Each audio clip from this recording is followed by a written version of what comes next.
Je vais prendre avec vous en fait quelque chose qui est relativement simple que vous connaissez par cœur, j'ai envie de dire. C'est le chant Lechadodi. D'accord? On ne va pas faire tout le chant Lechadodi, on va se contenter simplement de quelques strophes, mais pour une raison toute simple. J'ai la prétention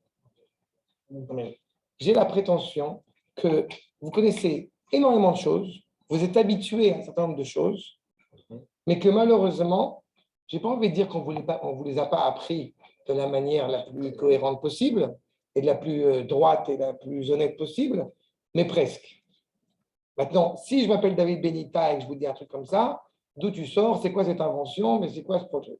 Sauf qu'il faut se remettre encore une fois, comme je passe mon temps à le faire, à vous référer à des maîtres traditionnels, et en l'occurrence, puisqu'on étudie un petit peu les Chadodi, de savoir au bout du compte qui est Rabbi, d'abord pour commencer, qui est Rabbi Shlomo Levi Alkabetz. On va encore une fois se référer à l'auteur. Dans quel contexte a-t-il écrit les Chadodi? Avant même Bichlal de parler de ça. Si vous regardez bien le chant de l'Echadodi, à part la première strophe et la dernière strophe, il n'y a rien concrètement qui fait référence à Shabbat. Et même la première et dernière strophe, c'est plus l'esprit du Shabbat, c'est-à-dire Ayom Shikulo Shabbat, une aspiration, encore une fois, à la délivrance, plutôt que le Shabbat au sens propre du terme. Sauf que l'avantage du Shabbat, je le rappelle, c'est qu'on rentre dans une dimension de la délivrance. Comme de la même manière qu'on nous rappelle que Shabbat est 1/60e de la Géoula, mais ce n'est pas le contexte en aucune manière dans lequel le Rav Shlomo Alevi Alkabetz a écrit ce chant de l'Echadod.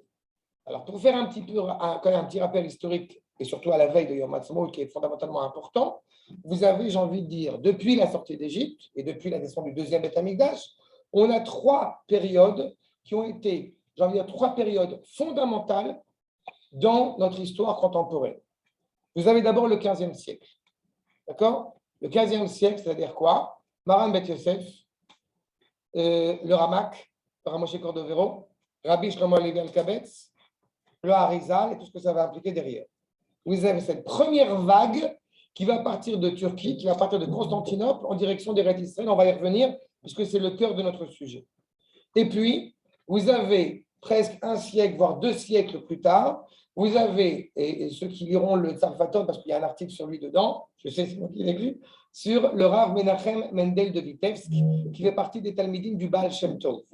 Vous avez les Chassidim d'un côté, notamment qui va arriver à Tibériade, on est au 17e, 18e, et vous avez les élèves du Gaon de Vilna, dont notamment le Rav Hillel Mishiklov. Dans cette période-là, vous avez, on avance encore un petit peu dans l'histoire, et vous avez un certain nombre de Chachamim qui sont fondamentaux, comme le Rav Tzvi Hirsch Kalischer. Si vous avez l'occasion d'aller dans la Bika, toute la série des kibbutzim là-bas, Eden Hatziv, Tirat Tzvi, Sde Eliyahu, tout ça, il faut avoir en tête que c'est en référence à des maîtres qui ont été fondamentaux dans les Mevasret de Sion, dans ceux qui annoncent le retour à Sion. Le Rav Tzvi Kalischer, dont justement Tirat Tzvi, et Sde Eliyahu, en référence au Rav Eliyahu Gutmacher.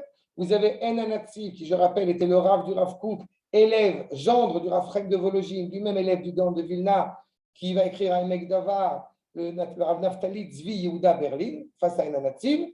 Et aussi, évidemment, 60 ans avant Herzl, le Rav Yehuda El-Kelai, qui est un maître fondamental, puisque, encore une fois, dans la petite communauté de Zimlin, qui lui aussi va opérer vers le retour en Eretz Israël. Concernant toute le Rav El-Kelai et Herzl, et le grand-père d'Herzl, qui était le Shamash là-bas, je vous encourage simplement à aller voir le cours que j'ai fait sur Herzl, sur Choto Tagen Aleno, pour essayer de mieux comprendre un petit peu la personnalité d'Herzl, encore une fois, à défaut de ce qu'on a peut-être dû vous intoxiquer sur la personnalité de Herzl, qui est absolument scandaleux. Mais encore une fois, semble-t-il, le Chafetz Chaim, on n'a pas le droit de faire du Lachon Hara, sauf sur Herzl, aux yeux de certains. Et ça, c'est un autre sujet.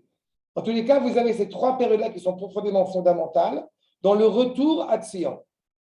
Et justement, quand Rabbi Shlomo Alevi Alkabetz, comme vous avez les dates devant les yeux, n'est-ce pas? En 1505, je passe brièvement sur ce petit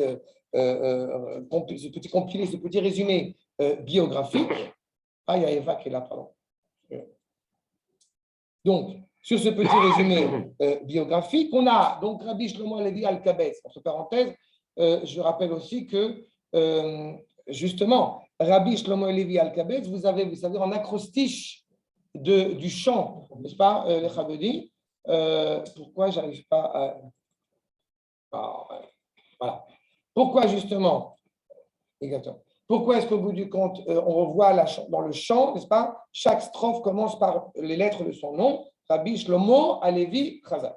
D'accord? Donc, il est né en 1905. En 1517, justement, il y a le début de l'Empire ottoman qui va diriger sur toute cette région, donc les Turcs, n'est-ce pas, de l'Égypte, Eretz Israël, etc. Et nous sommes donc justement, il a été élevé à Salonique, en Grèce. C'est la région, au bout du compte, qui appartient aussi à la Turquie. On est à Constantinople, on arrive à la nuit de Shavuot. À ce moment-là, ils étudient Torah Tassod avec toute la bande de copains, c'est-à-dire le Ramak, Maran Bet Yosef, etc. D'accord? Petite anecdote pour le coup, mais le Rav de Maran Bet Yosef, n'est-ce pas, s'appelle le Rav Yosef Taitachak. Pourquoi c'est intéressant? Parce que c'est l'ancêtre de Herzl. Et c'est encore plus émouvant parce que on ne connaît personne, ne connaît aujourd'hui le Rav Taitachak. On n'a pas d'ouvrage de lui. Et pourtant, c'était le Maran Bet Yosef dit Mori Verabi. Et par contre, on connaît en général son élève, au Rav Taitachak, qui est considéré comme étant son élève, qui s'appelle Maharshdam, le Rav Shmuel David Miledina. Intéressant que Davka, l'élève, va être celui, quelques siècles plus tard, qui va énoncer l'évocation de l'État. En tout cas, nous sommes dans la nuit de Shavuot et justement, ils ont pensé, toute cette bande de Talmidei Chachamim absolument exceptionnelle, évidemment, ils ont pensé à revenir en Eretz Israël. Seulement, ils ne sont pas encore revenus. Et avant l'Aliyah, justement, ils sont à Adrinople. Et alors là, il y a, c'est ce que raconte le Shla Kadosh, notamment, vous avez ça en gras. Maase Sheira Karov Lezmanenu, nous dit le Shla Kadosh, le Shnei Luchot Abrit, que la lettre donc, du Mekubal Rabbi Shlomo Alevi Alkabetz, Sheaya Mitchaber Beveito, Shel Rabbeinu Beit Yosef, Veofia Alav Roch HaKodesh, Veze Nusar HaKatuv. Il a écrit ce chant en réaction à ce qui s'est produit pendant plusieurs années avant d'arriver en Eretz Israël, à savoir qu'il y a un Maguid, il y a un souffle d'aspiration, de sainteté qui va dire à Rabbi Shlomo Alevi Alkabetz et à tous ses comparses, jusqu'à quand vous allez continuer à profaner le nom d'Akadosh Baruch Hu en restant en dehors d'Eretz Israël. Il arrive à Tzfat et il va écrire le chant que nous connaissons bien, qui va par la suite justement être connu dans toutes les communautés d'Israël, justement à être chanté. Et c'est ça qui se passait à chaque fois. Du Torah Tassod jusqu'au moment où effectivement il va être écrit. Okay. Il a écrit quelques temps après. Mais il n'a pas fait son mariage. Non, c'est le Rabbi Shlomo Alevi Alkabetz. Oui. C'est pas le Shla Kadosh. Il y a des Chachamim qui ont aspiré à venir en Eretz Israël qui n'y ont pas réussi. Mais il cite ça, non, c'est pas en son nom. Il cite ça au nom du Rabbi Shlomo Alevi Alkabetz qui a écrit pourquoi est-ce qu'il a écrit cela. C'est une source, c'est une lettre qu'il avait lue entre les mains que malheureusement on n'a plus. Mais depuis, Mechila, juste un point, depuis, parce qu'il faut savoir aussi que le Rav Shlomo Alevi, il y a 3 livres qui sont fameux, qui sont bien célèbres en son nom. Le premier qu'il a offert à son beau-père, justement parce qu'il n'avait pas d'argent, donc il a écrit un commentaire sur la Megillat Esther qui s'appelle Manot Alevi. Et justement, dans l'introduction à ce commentaire, il explique pourquoi est-ce qu'il a écrit les Chadodim. Et c'est ce que je viens de vous dire maintenant. Depuis, on a des sources qu'on a fait. Manot Alevi, retenez parce que c'est des noms aussi qui peuvent vous intéresser si vous tombez dessus. C'est des livres qui sont importants. Manot Alevi, Shoresh Ishai, c'est sur Megillat Ruth, et Ayelet Ahuvim sur Shir HaShirim. D'accord? C'est des livres exceptionnels que vraiment il faut étudier. Bon, il y a un peu de Kabbalah dedans, mais c'est d'abord. C'est ça? Le Shla Kadosh, c'est un peu plus tard. Tout le monde, en fait, a toujours été clair sur l'obligation de monter. D'accord. Après, le pragmatisme, mais l'obligation de monter. Tout à fait, tout à fait. Il y a un seul Chacham qui a considéré que ce n'était plus de notre temps la mitzvah de monter en Eretz Israël, c'est Megillat Esther. Non, c'est pas Hirsch aussi. Non, lui, laisse tomber. Lui, c'est pas, laisse tomber. Lui, c'est encore plus compliqué, parce que lui, il a essayé de sauver le judaïsme le judaïsme en Allemagne, et ça a eu des implications. Je parle des premiers maîtres de la tradition. C'est-à-dire que le Rachayach, encore une fois, avec tout le respect qu'on a pour lui, mais ce n'est pas une référence, dans le sens où, je veux dire, on va essayer d'aller au plus loin possible. Et au bout du compte, le grand Mekoubal au 15e, 16e siècle, le Megillat Esther, dit clairement que depuis la destruction du deuxième Beth Amikdash, il n'y a plus de mitzvah, ça n'incombe plus à chacun de monter en Eretz Israël. Megillat Esther. Le Rav Yitzhak des Léon, si je ne dis pas de bêtises, dans tous les cas, il a été remboursé par tous les Chachamim. Donc la question est, donc il n'existe pas. Enfin, il existe, mais il n'y a pas de référence puisque justement tous les Chachamim vont s'y opposer. D'accord? Je suis très content. À chaque fois, c'est important, n'hésitez pas à me poser ce genre de questions parce que c'est important que vous ayez les références et je répète, on va à chaque fois, c'est comme ça que le Rav nous a enseigné, on va à chaque fois au plus loin possible. Parce que plus on se rapproche justement des premiers maîtres de la tradition, plus on est quand même certain qu'on ne fait pas trop de bêtises. Quand aujourd'hui on arrive à cette problématique-là, on arrive à plein de conflits qui sont inutiles. D'accord? Et pour le coup, eh bien, les premières pages de Oroth sont directement tournées contre le Rav Shariach. D'accord? Maintenant, voyons un petit peu les paroles dans ces paroles de l'Echadodi qui vont toucher notre sujet. Migdash Melech, Ir Melucha, Kum Itzei Mitoch Ha'afecha, Rav Lachshevet Be'emek Habacha, Ve'u Yachmol Alaych Chemla, Itnari Me'afar Kumi, Liv Shebigde Tifartech Ami, Aliyad Ben Ishai Alachmi, et Korva El Nafshi Geala, Itoreri, qui va orer Kumi Ori, Uri Shirdaberi, Kevod Hashem Alayech Nigla. Voici les propos, les paroles que nous allons essayer d'étudier ensemble. Alors d'abord, je vais faire une traduction vraiment simple, succincte, pour qu'on n'ait pas, on passe vite sur cette problématique-là. Migdash Melech, donc, l'endroit de la sainteté dans la ville royale, Ir Melucha. Là encore, vous allez me dire, donc a priori, ça se conviendrait à Yom Yerushalayim. Sauf que non. Pourquoi? Je vous le dis tout de suite. Parce que quand on parle du Talmud Yerushalmi, n'est-ce pas? Il faut toujours avoir en tête qu'il n'y a pas une seule ligne qui a été écrite à Yerushalayim. Quand on dit Shana Abba Yerushalayim, c'est de manière générale Eretz Israël. D'accord? À ça. Mais on va revenir à cette problématique-là aussi, parce que c'est que Melucha aussi, parce qu'il y a une différence en hébreu entre Melech et Moshel. Donc ça aussi, il faut être conscient de ce que ça veut dire. Mais remarquez. La royauté, là. Pardon? Justement, qu'est-ce que la royauté? C'est important de savoir qu'est-ce que la royauté. La royauté, on va y revenir. On va y revenir. Là, il parle de Yerushalayim. Non. Non, Ir Melucha, non. C'est Ir, c'est Yerushalayim, mais Melucha, ça implique qu'il y a une entité politique qui inclut Yerushalayim. C'est pas Stam Ir. La ville n'est pas animée par la sainteté à partir du moment où on est dessus. Elle est sainte parce qu'elle est sainte. Seulement, de la manière quand nous disons dans la bénédiction sur Yerushalayim, on parle de construire Yerushalayim, mais sur une réalité qui existe. Ce n'est pas construit sur un désert. Donc il faut qu'il y ait une entité politique pour que cette ville, au bout du compte, prenne son sens.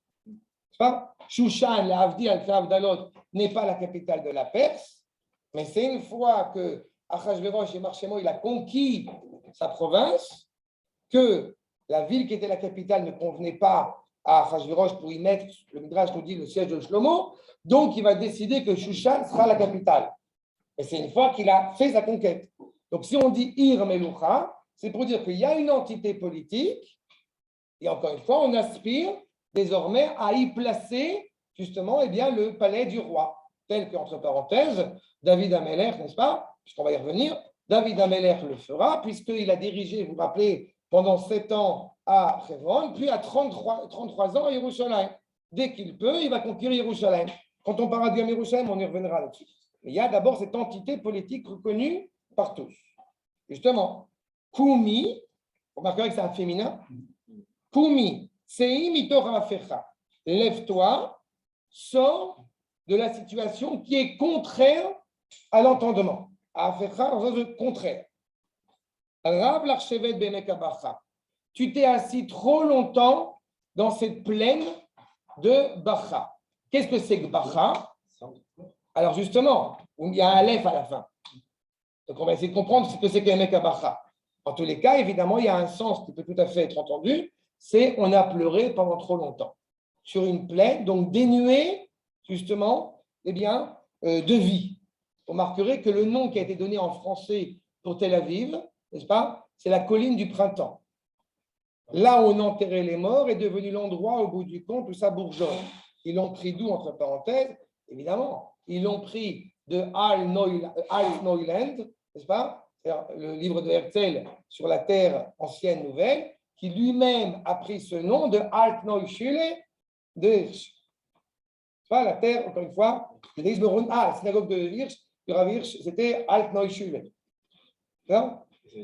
C'est alt ancien, Neu, nouvelle, puisque c'était une volonté de faire un judaïsme, une néo-orthodoxie. D'accord? J'ouvre une toute petite parenthèse, c'est le problématique justement que soulèvera Manitou sur le fait que dans cette volonté de néo-orthodoxie, avec toute la volonté de sauver le judaïsme, il n'empêche que malheureusement, ils ont enlevé la racine hébraïque à la morale juive. Et ça a été un vrai problème. La preuve, c'est que vous avez notamment un grand Talmid Chacham que vous connaissez certainement, qui s'appelle le Rav Eli Munk, qui appartient au Beth Midrash du Rachar Hirsch, et que toute sa vie, j'ai vu sa biographie, j'ai vu ses livres, jamais, c'est même pas il a posé un effet contre, mais jamais l'idée de l'État d'Israël a eu une valeur ni négative ni positive à ses yeux. Non, il est en Amérique. Il a fini son rôle en France, il est parti s'installer en Amérique. Non, Non, il est décédé. Il est décédé. Non, mais il a changé son propos à la fin.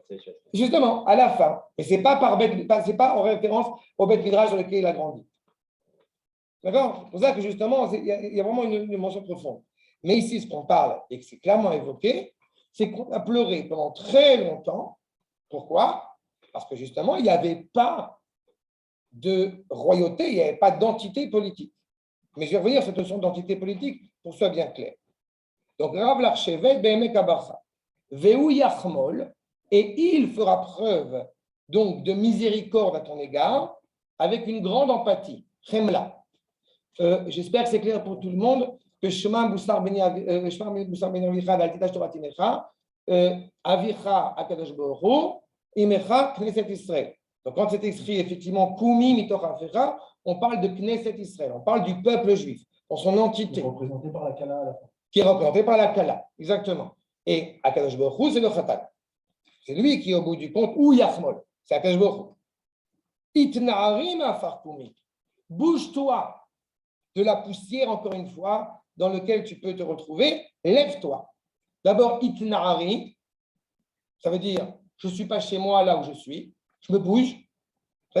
Ensuite, je fais mes valises. Bon. Première réaction, normale, logique, pour qui c'est pas clair. Là, il est écrit en Israël, vous êtes bien d'accord? La nuit, pour mettre fin, parce que il a réussi à combler cette lacune de, entre guillemets, du Chilul Hashem qui avait été fait de rester en Koutslaret. Il arrive à Tzfat, il écrit ça. D'accord? Donc, Itnahari, première chose, que ce soit Macron ou Le Pen, c'est pas chez moi ici, je me casse. Ensuite, donc Me'afa, et Koumi, je fais ma valise, je prends l'avion pour Eretz Israël. C'est plus clair comme ça? Alors, Livshi, et après vous allez me dire, bon, c'est encore une propagande sioniste, j'invente. Non, non, rassurez-vous, tout va être encore une fois référé à notre règne traditionnel.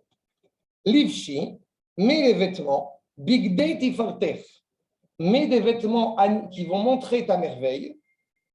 Okay? Tifartef, ami, la merveille de ton peuple. Pour ceux qui connaissent, qui font un petit peu de Kabbalah, c'est qui Tiferet? Yaakov. C'est Yaakov. Bet Yaakov. C'est d'abord, encore une fois, être animé par cette identité. Cette identité juive qui m'encourage évidemment à revenir à Tzion. Achab. Je n'ai pas parlé encore, je n'ai pas évoqué l'identité juive, je n'ai même pas parlé de Shabbat, Kashrut, mais être animé par cette idée qu'il y a une étrangeté, encore une fois, dans le monde dans lequel je me retrouve. Anime-toi, mets ces vêtements. Et évidemment, situation idéale, Al-Yad Ben Ishai, Bet Alachmi.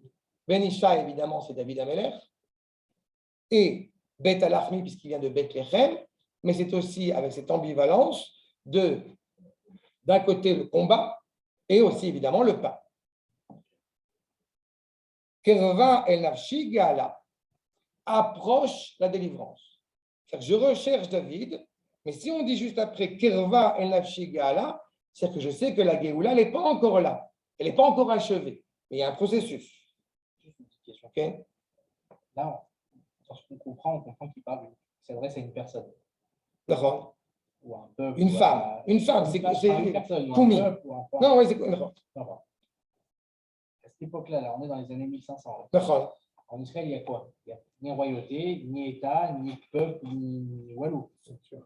Donc, comment est-ce qu'il peut demander à quelqu'un de dire retourne sur ta terre comme ça? Je pense qu'il ne parle pas de la terre plutôt. Il ne s'adresse pas à la terre plutôt. Alors, D'abord, non, il ne s'adresse pas à la terre parce qu'on parle de la femme. On sait que chez les Mekoubalim, il y a la dans Shirachirim, c'est Dodi Kala, c'est pas juste. Oui, d'accord. Il est évident que c'est un Israël. Mais n'oubliez pas un détail supplémentaire qui est fondamental. On se rappelle tous, au risque de me répéter. Je vais te répondre. Il peut écrire ça aujourd'hui. Il peut dire aujourd'hui, il y a un État, peu importe, il y a une politique. Mais c'est ce qui rend les dimensions éternelles, mais on n'a pas fini. Non, mais il peut écrire ça aujourd'hui. Il peut écrire ça du temps de David. À l'époque où il l'écrit, il n'y a rien. Ça n'existe même pas ici, en fait. Oui, mais il y a une aspiration constante, et encore plus chez les Mekoubalim, je t'ai cité, c'est pour ça que je t'ai mis ça en exergue, le rêve et le Maguid, etc., pour que tu comprennes dans quel contexte il a écrit. Ensuite, ajoute un point, c'est qu'on sait pertinemment, je vais te dire quelque chose, les Mekoubalim insistent sur le fait qu'après la destruction du deuxième Beth Amikdash, 1000 ans après, la Géoula pour l'âme Israël, si on l'a mérité, elle commence.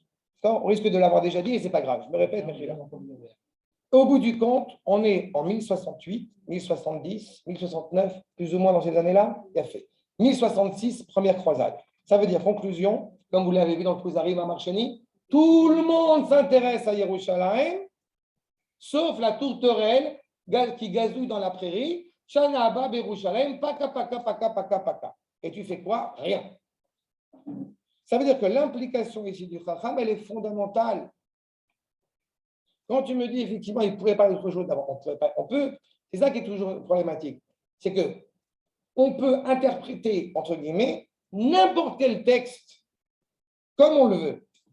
Sauf que, pour pouvoir prétendre ce que je dis maintenant, il faut d'abord, comme je l'ai dit, voir les mots, ce qu'ils disent, avec le sens qu'il leur est dit. Et évidemment, quand on dit Tiferet, on peut comprendre sa merveille, sauf que si on sait que Rabbi Shlomo Alevi Kabetz est Mekoubal, donc on sait que la sphère de Tiferet, c'est Yaakov. Donc on parle de la nation hébraïque. Non, je vais revenir à Yermeloucha. Oui, déjà, on commence sur le sujet, après on détaille le sujet, on décrit le sujet. Au début, il commence par. Moi ça me perturbe. Non. Après, tu me dis qu'il essaie d'Israël, ok, mais il commence par dire Yermeloucha, on a l'impression qu'il parle. Moi, en tout cas, je l'ai toujours lu comme ça, parce que je n'ai jamais vraiment lu. Mais du coup, au début, il commence, il dit Yermeloucha. Moi, j'avais l'impression que c'est. Mais comment elle est reine? Comment c'est une ville? C'est pour ça que je veux insister. Parce qu'elle s'habille par. C'est ce que je vous dis, exactement. Mais j'ajoute un point sur la terre que tu as évoqué. J'ajoute un point sur lequel tu as évoqué. En fait, mon truc, c'est que tout ce qu'on traduit là, ça peut s'adresser à la terre. Non, mais je vais t'aider. Eret Israël, enena davar chitzoni, ela chibur organique chay laouma. Ça veut dire. Justement, mais non, mais c'est justement, tu comprends pourquoi c'est lié. Il est clair qu'on s'adresse au peuple parce que la terre, encore une fois, elle révèle ses saintetés par le biais d'Am Israël. Il y a un lien organique entre le peuple et la terre. On va prendre un exemple bien connu, pour ceux qui ne l'ont pas entendu, le Gush Katif. C'est un exemple très proche de nous, encore une fois, qu'on connaît, à savoir que les méthodes agricoles dans une région qui s'avérait a priori aride ont été un franc succès pendant plus de 30 ans. Les Arabes, pardon, ils ont, dès que le Gush Katif, malheureusement, a été détruit, ils ont essayé vainement d'utiliser exactement les mêmes méthodes agricoles. Ça ne marche pas. Mais allons plus loin, surtout à l'époque de Rabbi Shlomo Alevi Kabetz, et jusqu'à fin 18e, début 19e. Vous avez Mark Twain dans Brother the Innocent, vous avez Pierre Loti dans son journal à Jérusalem, vous avez Chateaubriand, vous avez Lamartine, vous avez Félix Beauvais, et j'en passe et des meilleurs. Félix Beauvais est un pasteur protestant qui dit en 1886, il semble que la terre de Dieu attend que son peuple revienne sur elle. Ça veut dire qu'à partir du moment où la terre elle est en désolation, elle ne peut réellement revenir à la vie qu'à partir du moment où le peuple juif revient sur elle. Comme je t'ai dit, mais Afar Koumi, la poussière dans laquelle on était au bout du compte et qui revient, et peut-être savante, ce que je n'ai pas encore expliqué, c'est le Emek Abacha. Et tu vas comprendre que ça paraît limpide après. Et je reprends sur la Yermeloucha avant d'avancer pour que ce soit bien clair aussi, et là encore, on va le développer. Quand on parle, et c'est pour ça qu'on est tellement habitué, comment dirais-je, on est tellement habitué à un certain nombre de choses qui sont d'une évidence même, qu'on n'arrive plus à séparer les choses. Ça veut dire, je prends un exemple très concret, on se lève le matin, on n'est pas en train de se dire « c'est merveilleux, j'arrive à me lever ». On se lève. Sauf que il y a une étape dans être couché et se lever. N'est-ce pas? Ça veut dire que quand on parle de Ir Meloucha, on aimerait, d'un point de vue idéal, voir directement du rien au tout. Quand on fait la beracha sur le motzi, on dit un motzi lechem min haaretz. Je pense que je ne vous fais pas un chidouche en vous expliquant qu'il n'y a pas de motzi lechem min haaretz. Il y a motzi chita, après tu vas boudre la chita, après tu vas faire la trina, etc. Tu vas troller ta chita, la farine, le batzek, les shmarim, le machin, pour arriver au lechem. C'est qu'il y a tout un processus qui est mis en place. Non, quand tu parles de ce que tu évoques maintenant, ça aussi, c'est encore malheureusement, il faut que je répète. Le Rambam, dans la Hagdama de Perek Chelek, te dit clairement que tout celui qui croit que Beyemot HaMashiach, il y aura des changements dans l'ordre de la nature, est un idiot. Donc, quand on parle des arbres, qui vont donner par elles-mêmes des gâteaux, se manger, ce n'est pas au sens propre qu'il faut le comprendre.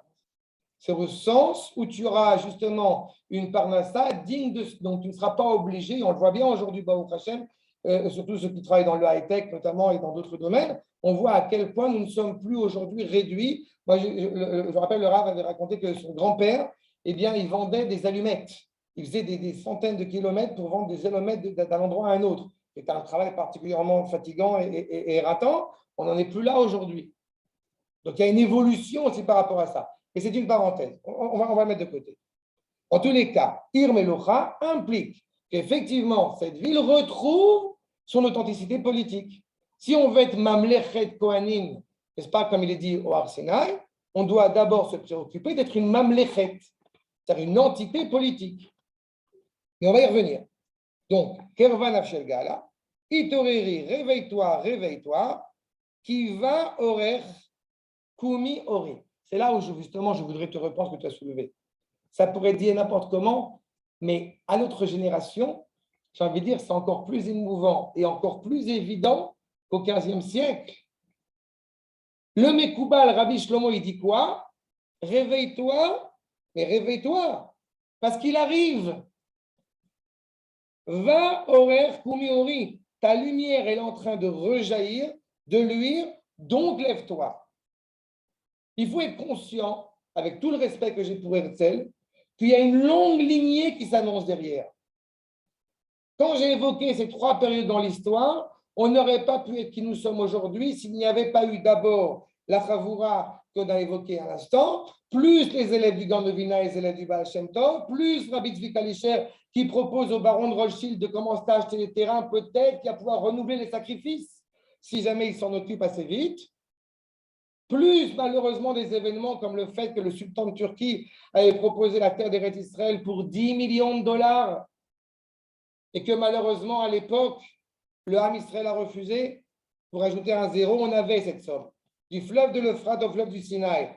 La réponse d'Ham Israël, non, il faut attendre le Mashiach. Ben, vas-y.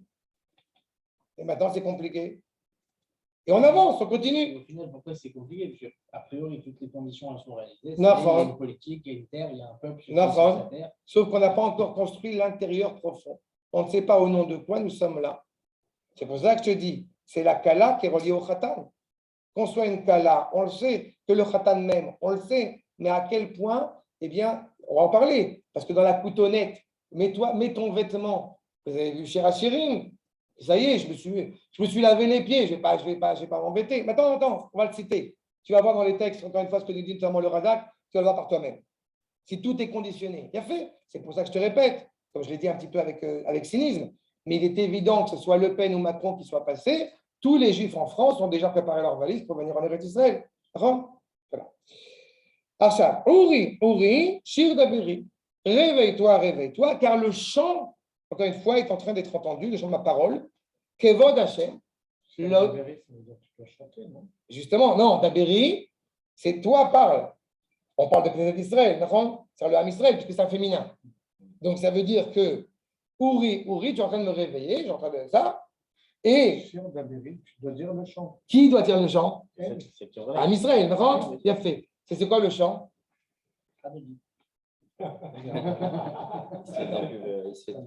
Le Hallel. C'est le Hallel. Le Vadaï. C'est quoi le chant? Le Hallel. Le chant, c'est le Hallel. Quand on parle de, justement, Christiaou qui n'a pas dit la chanson, alors qu'il n'a pas chanté, ou l'Ormar Shira, justement, alors que Akash Bokhu l'avait sauvé des guerres, C'est quoi le Shira? On parle, je dis clairement, les Chachamim, c'est le Hallel. C'est pas le Shir Hadash qu'on doit dire. Justement, pourquoi c'est. Oh, il a fait, tu soulèves un autre problème, un autre point intéressant. Pourquoi est-ce que quand on parle de la traversée de la mer, on parle de Shira Hadasha, et quand on parle de la Géoula finale, on parle de Shir Hadash, qui est un masculin? Question est intéressante. La réponse de Rachem, elle est la suivante. On aspire à ce qu'il y ait le moins de douleurs possible. Quand on est sorti d'Égypte, il y avait des douleurs, les douleurs de l'enfantement. On aspire, c'est plus une prière, que justement, il n'y ait pas ces douleurs à l'avènement de la Géoula. Pour ça, ça implique évidemment que la Géoula, elle se passe sans que le Mashiach Ben Yosef, je livre une toute petite parenthèse que je ne veux pas m'étendre là-dessus, que pour que le Mashiach Ben Yosef ne meure pas, pour qu'il n'ait pas besoin de Mashiach d'arriver, comme il est coutume de dire, sur un Hamor si on n'est pas méritant, etc., etc. Mais comme malheureusement, certains sont encore frileux à l'égard de comprendre qu'on est revenu en Eretz Israël et qu'on est encore en train de se prendre la tête à nos générations de savoir, alors tu fais le Hallel, tu ne fais pas le Hallel, on fait bracha, on ne fait pas bracha. Alors, à cause de ça, malheureusement, on se retrouve confronté, encore une fois, des difficultés. Et là, je ne suis pas en train de critiquer ceux qui ne font pas Hallel sans bracha avec bracha. C'est une problématique à l'échelle du peuple tout entier. Cette controverse, elle n'est pas saine pour le peuple. D'accord? Actuellement, on est en train de vivre Mashiach Ben Yosef. On arrive à la fin. On arrive à la fin, mais malheureusement, le peuple n'est pas encore prêt à accueillir le Mashiach Ben David. Donc, il y a des implications problématiques. Mashiach Ben Yosef, c'est bien une période. Non, oui, exactement. Effectivement. Mashiach Ben David est une période, alors que Mashiach Ben David, ça sera un premier ministre, fils de David, qui va tirer une balle sur Mahmoud Abbas, balayer sur le Rabat, ramener ceux qui n'ont pas compris qu'il fait rentrer à la maison et commencer à construire le Beth Amikdash. Enfin, je dis Mahmoud Abbas ou lui et ses copains, n'importe qui. C'est là? Oui, parce que tuer Amalek, c'est concret. Ce n'est pas du tout de la spiritualité. C'est un. Non, c'est clair, c'est pas. J'ai dit des orations. Mais alors, C'est pas choquant ce que je dis maintenant. après, Pardon? Et après quoi? Une fois qu'on a fait tout ça, non, d'abord il faut arriver à ça. Mais ça, on a le temps. et pourquoi parler de tout ça au moment même du Shabbat? Parce que justement, c'est ce que j'ai dit au début de mon propos. Je t'ai livré. Rabotai. Je veux dire deux choses. La première, c'est que je t'ai livré le contexte dans lequel le chant a été écrit. Donc, tu comprends qu'on s'est rattaché à ce chant, justement, le Shabbat, même s'il ne touche pas, a priori, directement le Shabbat. Et comme j'ai dit, il touche une réalité à laquelle nous aspirons, où le Shabbat, tu le pressens. Comme j'ai dit, on dit dans la bracha, n'est-ce pas, dans la tfila, à Rachaman, dans la Birkat Hamikdash, Yom Shekulo Shabbat.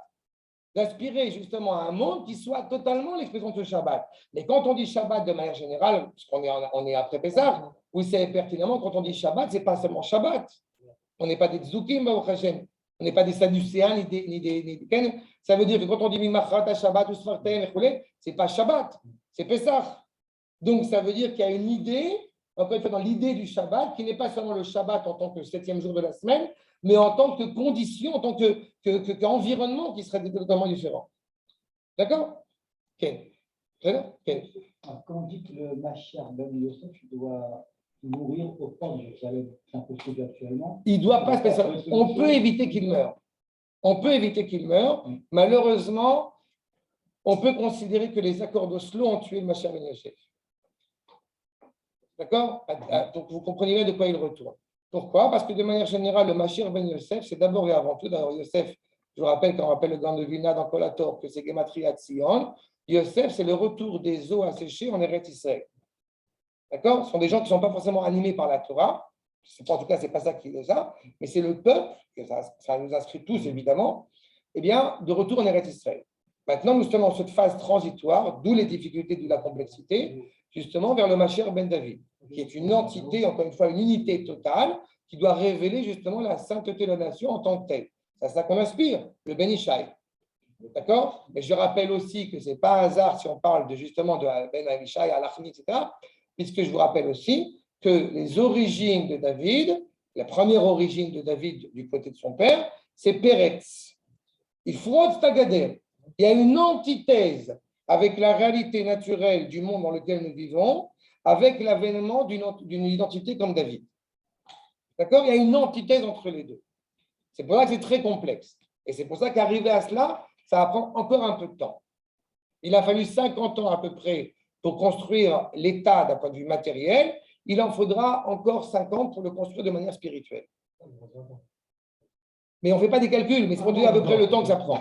Après, à côté de ça, je te rejoins sur un point et je vais te dire aussi, pour ma part, je soutiens l'idée que ce n'est pas du tout par le biais, encore une fois d'en haut, de la politique qu'on va arriver à ça. Je soutiens l'idée que c'est en transmettant la Torah et l'exégèse traditionnelle qu'on fait avancer les choses. Moi, je viens du bas et c'est mon rôle, je suis inspiré à ce rôle-là et je pense que c'est ce qui est le plus important. Transmettre la Torah et transmettre ces valeurs-là, encore une fois, avec des textes à l'appui, on n'est pas en train d'inventer des choses qui va faire avancer le Shmei Blik. Quels sont de faire des Chadodi hors dehors d'Israël? Non. Toutes les mitzvot. Ils le font en dehors d'Israël. En tout cas, je suis content. C'est un chant pour Israël. Encore une fois, d'abord, je vais te répondre à ça. D'abord, il a été composé en dehors d'Israël. Non, c'est dit que c'est dit que voilà, Tzfat. Mais tant qu'on le comprend pas, on peut faire. D'abord, non, ça mais ça plus loin que ça. Je vais te répondre quelque chose. Parachet Aïkev le Sifri qui est bien connu. Pourquoi on fait les mitzvot en Chutz La'aretz avant même de parler de Chadodi? D'accord? Pour ne pas les oublier quand tu reviens en Eretz Israël. L'objectif, c'est Eretz Israël. Et c'est pas, on n'a pas parlé de n'importe quel mitzvot. On parle des tefilines, on parle des mezuzot. Le fait qu'un juif, encore une fois, il entretienne cette nostalgie à l'égard de la volonté de revenir en Eretz Israël, ça a tout son sens. Jamais, au grand jamais, je dirais à un juif, arrête de faire les mitzvot en Chutz La'aretz. Je dis simplement, fais-les, mais prépare-toi à les faire. Mais le chant lui-même, évidemment, il y a. Je vais te dire, Tzadik, j'ai fait un autre cours. Je vais t'aider. Écoute, je vais t'aider sur quelque chose. D'abord, ça peut le réveiller. Johan, je veux t'assurer sur un point. Il y a un autre cours que j'ai eu l'occasion de donner, que peut-être je vous ferai Bezrat Hashem parce que je l'avais déjà fait, mais je ne l'avais pas enregistré. À l'approche de Rosh Hashanah, le chant Achot Ketana. On est dans la même problématique. Vous ne comprenez pas, mais là je vous dis ça, vous ne comprenez pas la valeur de ce chant, mais qui est exceptionnel dans la nostalgie de vouloir revenir en Eretz Israël. D'accord? Ça nous anime constamment. Et là, encore une fois, on parle à l'échelle du peuple, je ne parle pas à l'échelle individuelle. Mais on va le voir, je ne veux pas que, encore une fois, je donne un sens littéral du texte, et j'ajoute certains points, mais je ne veux pas que vous acceptez ce que je dis. Je veux qu'on voit ce que les Chachamim ils disent pour que vous voyez à quel point, encore une fois, je n'invente rien sur les propos que je tiens. J'ai une remarque. Okay. Très intéressant qu'on ait tous compris que c'était Jérusalem, que c'était Yerushalayim. Mais c'est vrai, c'est vraiment Yerushalayim. Non, c'est-à-dire qu'en fait, toi, tu parles de Knesset Israël. Ah, ok. Non, mais c'est intéressant. D'accord. Que toi, ce soit Barour et que maintenant, c'est Barour un peu pour nous, et que nous, on ait tous compris que c'est Yerushalayim. Pourquoi? Parce que quand tu prends, justement, c'est l'inversion de Macro de David.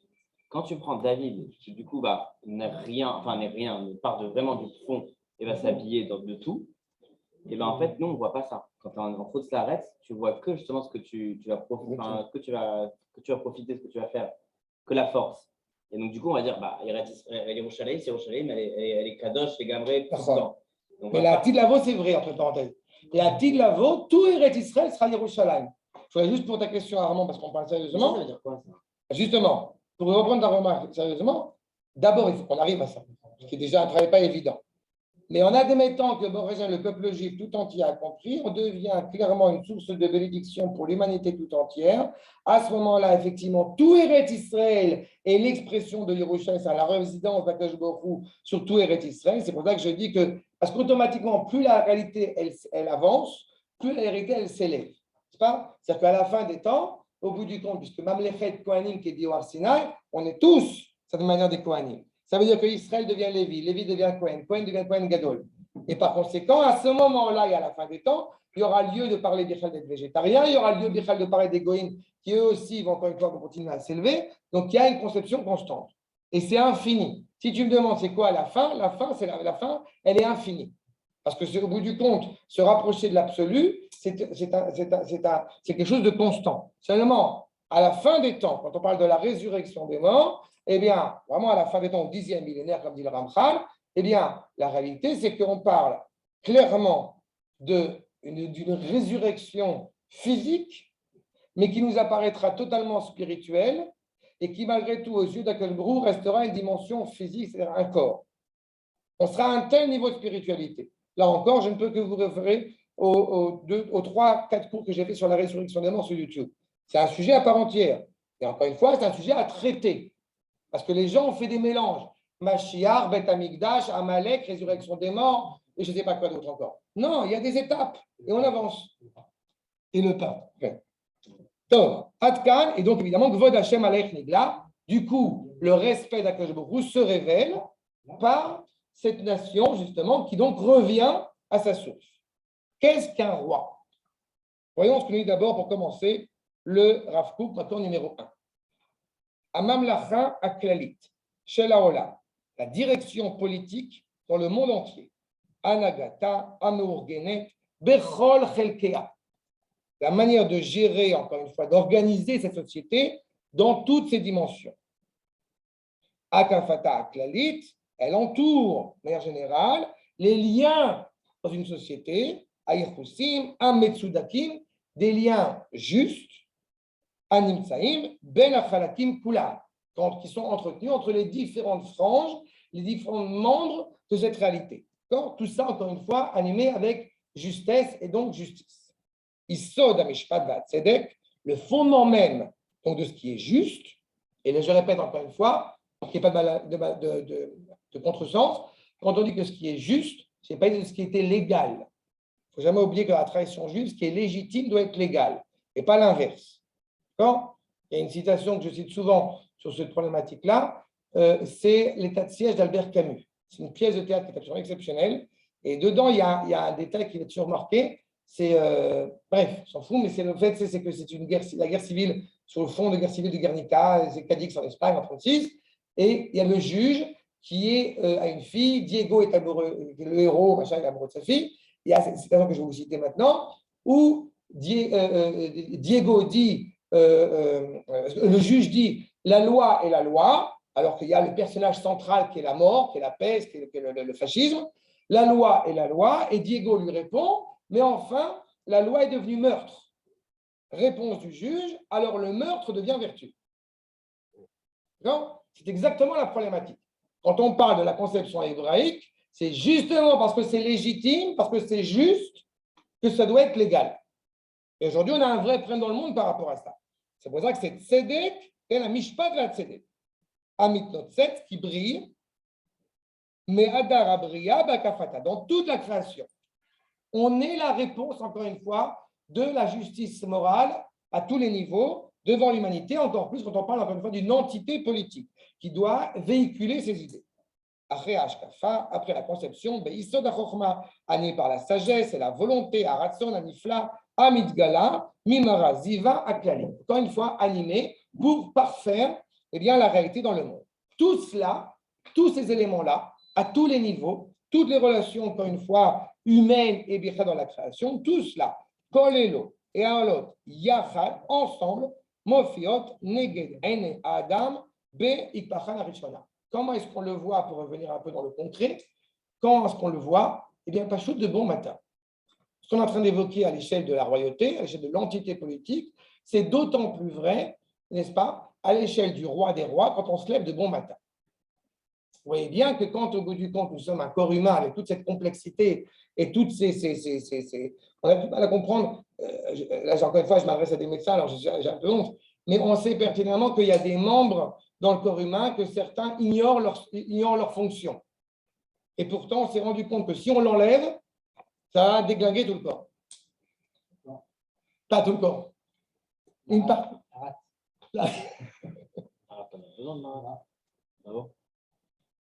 Les coureurs du roi David, on leur enlevé la rate. Donc, ça ne souffle pas, c'est Okay. Oui, mais bon, il y a un problème.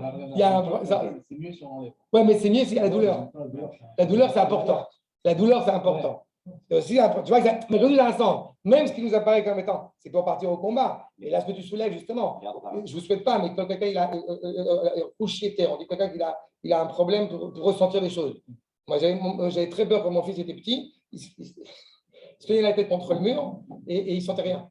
Et on a vérifié, etc. Bon, ça, il n'y a pas eu de problème. Mais c'est très dangereux parce qu'il ne sent pas. En tous les cas, donc, quand on se lève de bon matin, c'est pas Akpachan. Ouvrir les yeux, de piquer quand tu ouvres les yeux. Ikpachan Ainaim. D'accord? Quand tu ouvres les yeux de bon matin, Ikpachan Arishona, à peine tu as ouvert les yeux, Beipakshan, quand tu rencontres au bout du compte, Quand tu rencontres encore une fois la vie. D'accord ? Il y a un moment donné, on arrête la philosophie. On se lève de bon matin, on a ouvert les yeux. Il faut savoir dire, c'est quand même impressionnant qu'on a réussi à ouvrir les yeux. D'accord ? Non, mais ça paraît bête ce que je dis, mais c'est super important. Aedut aneemana, ce témoignage fidèle, Medaberet az mitor grono la akir malchut shamayim. Ce témoignage fidèle qui parle encore une fois de manière intrinsèque à reconnaître le roi. Bon, j'ai pour ma part, pour la petite histoire, puisque mes 4 enfants d'Abraham sont nés grâce à Kadosh Baruch Hu et au docteur, quand on voit l'œuf au plat qui devient ce que c'est devenu, je ne sais pas comment est-ce qu'on ne peut pas arriver à dire Marabout Masecha Hachem. C'est impressionnant. Enfin, bon, je sais que je vous dis d'évidence, mais faut pas, c'est pas évident. Il ne faut pas que ce soit genre Mouvan Meela. De voir ce truc de machin, il y a un cœur qui bat et ça avance, ça se construit et on est là et on voit l'ultrasound, c'est quand même exceptionnel. Et il n'y a rien qui l'annonce. Ça veut dire qu'encore une fois, on voit la grandeur du Créateur dans ces éléments aussi constitutifs. Dira le Rambam, si tu veux connaître Akadosh Baruch Hu, justement, Gadelou, Lachem, de voir, d'observer la Bia Bashamayim. Plus on va étudier les sciences, plus on ne peut que s'émouvoir à l'égard des merveilles du Créateur. Et la Da'at qui omed hu, et donc de savoir qu'on se tient l'ifne melech olamim, devant le roi pour l'éternité, qui, je rappelle, la différence entre un roi de chair et de sang, c'est qu'il est roi que par rapport à ses serviteurs, à ses fidèles, alors que il est roi en tant que roi. La statue royale avant même d'avoir au bout du compte des serviteurs. Chez Shuto apratit chez la Adam, donc l'individu même, Iachat, miakoneniut chez la Amlacha Eliona. Le fait que tu sois né, maintenant que tu existes, ça fait partie du projet divin global, général. Comme rappelle le Rav ailleurs, si tu avais dû naître à la génération précédente, tu serais né à la génération précédente ou celle d'après, si tu avais été nécessaire pour la génération précédente.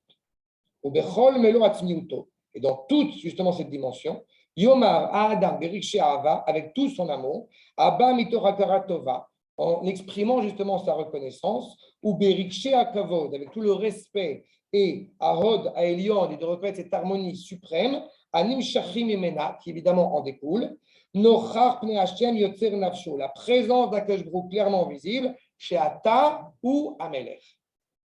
Pour reprendre mon propos, ça veut dire que quand on parle de Ir Melucha, alors on dit clairement que la royauté, elle est visible, elle est accomplie. Mais même quand elle n'est pas encore visible, ça ne veut pas dire qu'elle n'est pas présente. Ça veut dire simplement que ce à quoi on aspire, c'est qu'elle soit pleinement présente. Vous avez par exemple 2 risques. Le premier qui va être de dire on est encore en galoute, alors que ça fait quand même 74 ans, et avec tout le processus que j'ai évoqué à l'instant, qu'on a une entité politique qui est revenue sur sa terre. Ça, c'est le premier risque. Et puis, on a aussi le risque inverse. C'est-à-dire, ça y est, on est arrivé, il n'y a plus de problème.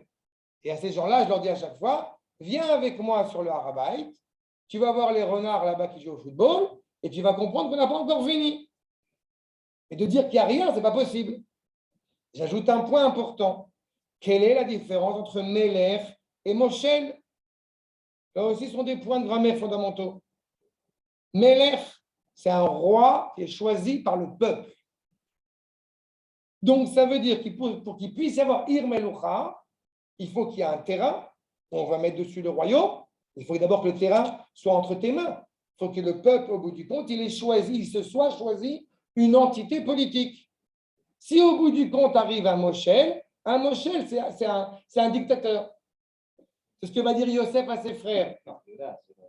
Non, justement, Yehuda, il est d'abord choisi. Oui, mais Non, Yosef, il dit à ses frères, n'est-ce pas, dans le verset, qu'il va être justement Melech sur eux. Il va être Moshel sur eux. Et les frères répondent, tu crois que tu vas être un roi? On ne t'a pas choisi. Et de manière générale... Exactement. Moshel, c'est fasciste. C'est je m'impose. Est-ce que le Moshel peut être Melech? Non. Est-ce que le Melech peut être Moshel? Oui. Non, mais un Meller, il n'a jamais été élu par le peuple. Je suis navré. La définition de Meller, c'est élu par le peuple. Melech. Non, mais attends, on ne va pas repartir. Désolé, un truc. Shaoul Amelech. Le peuple est venu voir Shmuel, il dit on veut un roi. C'est pas? Quand est-ce que Shaoul est reconnu comme roi? Pas parce que Shmuel il l'a oint. Il a oint, mais il n'empêche qu'il n'est pas encore reconnu comme roi tant que le peuple ne l'a pas accepté. Et on arrive à David. David, il arrive, n'est-ce pas, pour apporter du fromage de chèvre, le caprice des dieux à ses frères, et il voit ce goy-là, ce Palestinien, ce Palos, qui est en train de dire, machin, qui est en train de parler, qui dit n'importe quoi, et réaction de David, c'est le verset, n'est-ce pas? C'est qui ce goy-là qui ose ouvrir la bouche, qui lui éclater la gueule? C'est le verset. Donc, au bout du compte, il lui rentre dedans, il lui éclate sa tête, alors qu'il a déjà été oint. Shaoul HaMelech, comme il n'a pas tué Agag, n'est-ce pas? Il a perdu la royauté, mais il est encore roi politiquement parlant. Et le peuple acclame David comme étant Yechiem Melech Israël à partir du moment où il a tué Goliath. Ouais, bon, c'était juste une toute petite partie du peuple. Après, il y a la... Non, parce qu'après, tu as l'attention. Il y a phénomène. Il y a tout un sens à ça. Mais c'est simplement pour te montrer, peu importe quel truc. Le fait est, c'est alors qu'il a été déjà choisi comme roi par Shmuel HaNavi, il n'est pas reconnu comme roi tant que le peuple ne l'a pas accepté. Il faut la combinaison des deux. Et alors, évidemment, on se pose la question que le Rambam y répond dans chapitre 11. Ça a été le cas pour Shmuel. Parce qu'il n'y a plus besoin. Il n'y a plus besoin de ça. J'arrive à ça. Regarde. D'abord, je reprends sur ça. Qu'est-ce qui se passe quand il n'y a plus de... Je répète, c'est important de l'avoir entre parenthèses. Il faut donc un prophète et les 70 ou le peuple, en tout cas, d'une manière ou d'une autre, qui acceptent le roi. Maintenant, qu'est-ce qui se passe quand il n'y a plus de prophète? Le Rambam va te dire, s'il n'y a plus de prophète, parce que je ne sais pas si vous êtes au courant, mais il n'y a plus de prophète aujourd'hui. Quand il n'y a plus de prophète, il faut que le peuple accepte. Est-ce qu'il y a dans l'histoire une fois où le peuple n'a pas accepté? Il ne peut pas ne pas l'accepter, sauf, justement, et c'est là où j'arrive. Non, justement, il ne peut pas, regarde, il ne peut pas ne pas l'accepter, sauf que l'Otechokek Shevet mi Yehuda, on sait que la lignée royale, elle revient à Yehuda et au fils de David. Ça veut dire qu'une fois que David a été accepté comme roi, il n'y a plus lieu de faire un référendum pour accepter Shlomo.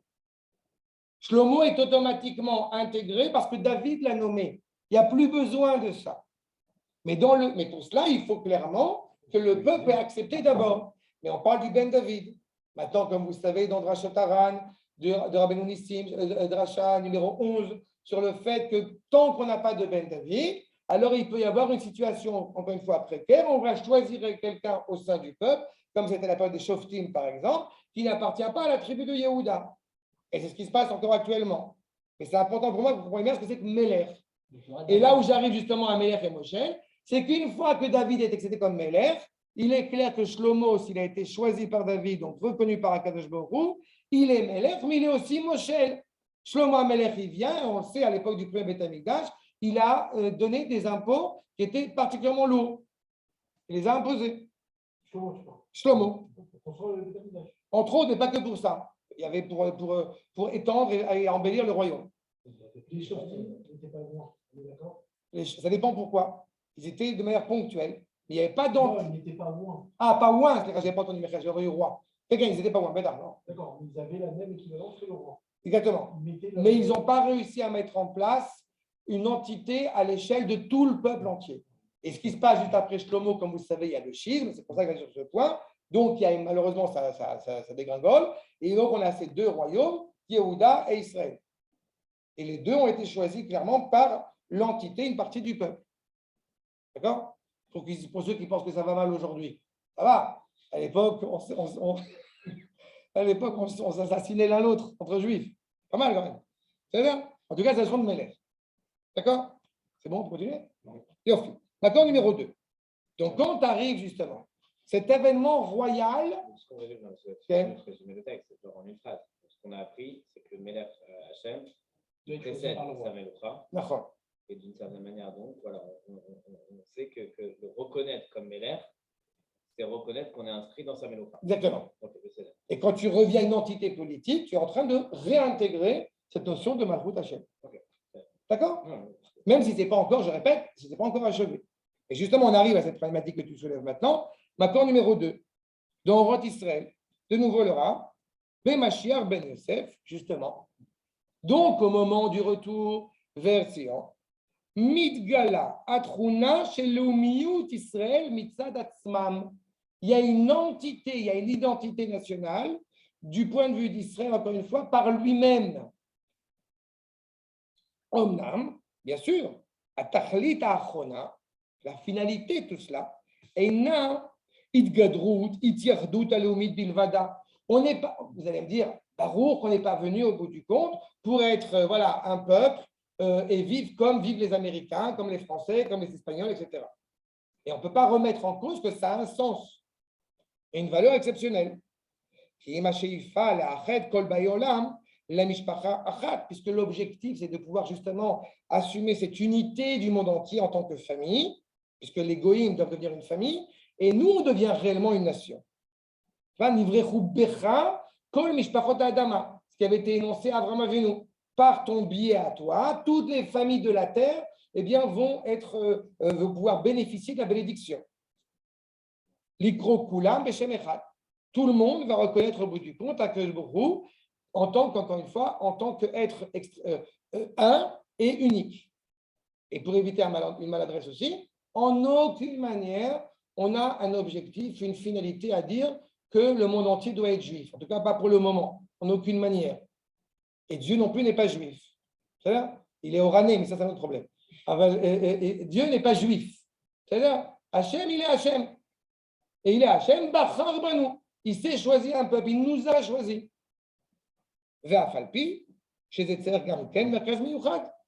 Dans cette réalité spirituelle absolue, exceptionnelle qu'Akadosh Baruch Hu, il faut un centre sur terre.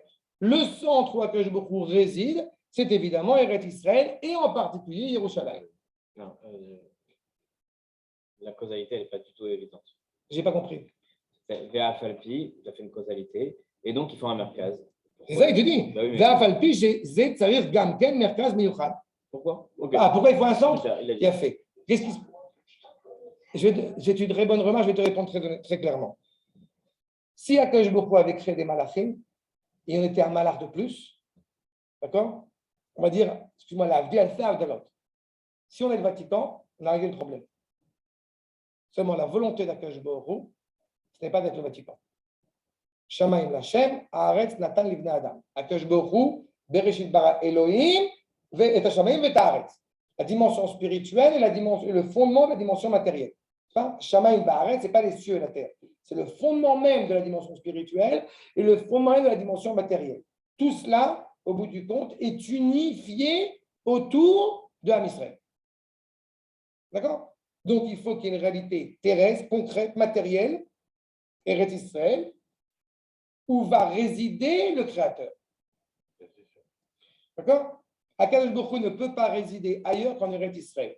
Quand je dis ne peut pas, ce n'est pas qu'il en a l'incapacité, c'est que ce n'est pas la volonté de son projet. Absolument, c'est sa volonté d'avoir. De résider ici en Eretz Israël. C'est-à-dire que même si l'homme, dans l'histoire, avait choisi une autre terre que Israël, non. Il n'aurait pas pu résider dans l'endroit que les hommes ont choisi. Jamais.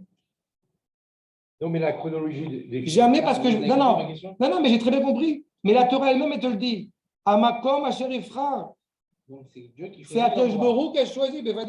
Le Midrash te dit qu'Akadosh Baruch Hu, il a créé d'abord Eretz Israël et avec la poussière de Yerushalayim, il a créé le monde entier. Donc tout part de là. Le victoire entre Caïn et Abel, il est autour de la construction du Beth Amikdash à Yerushalayim.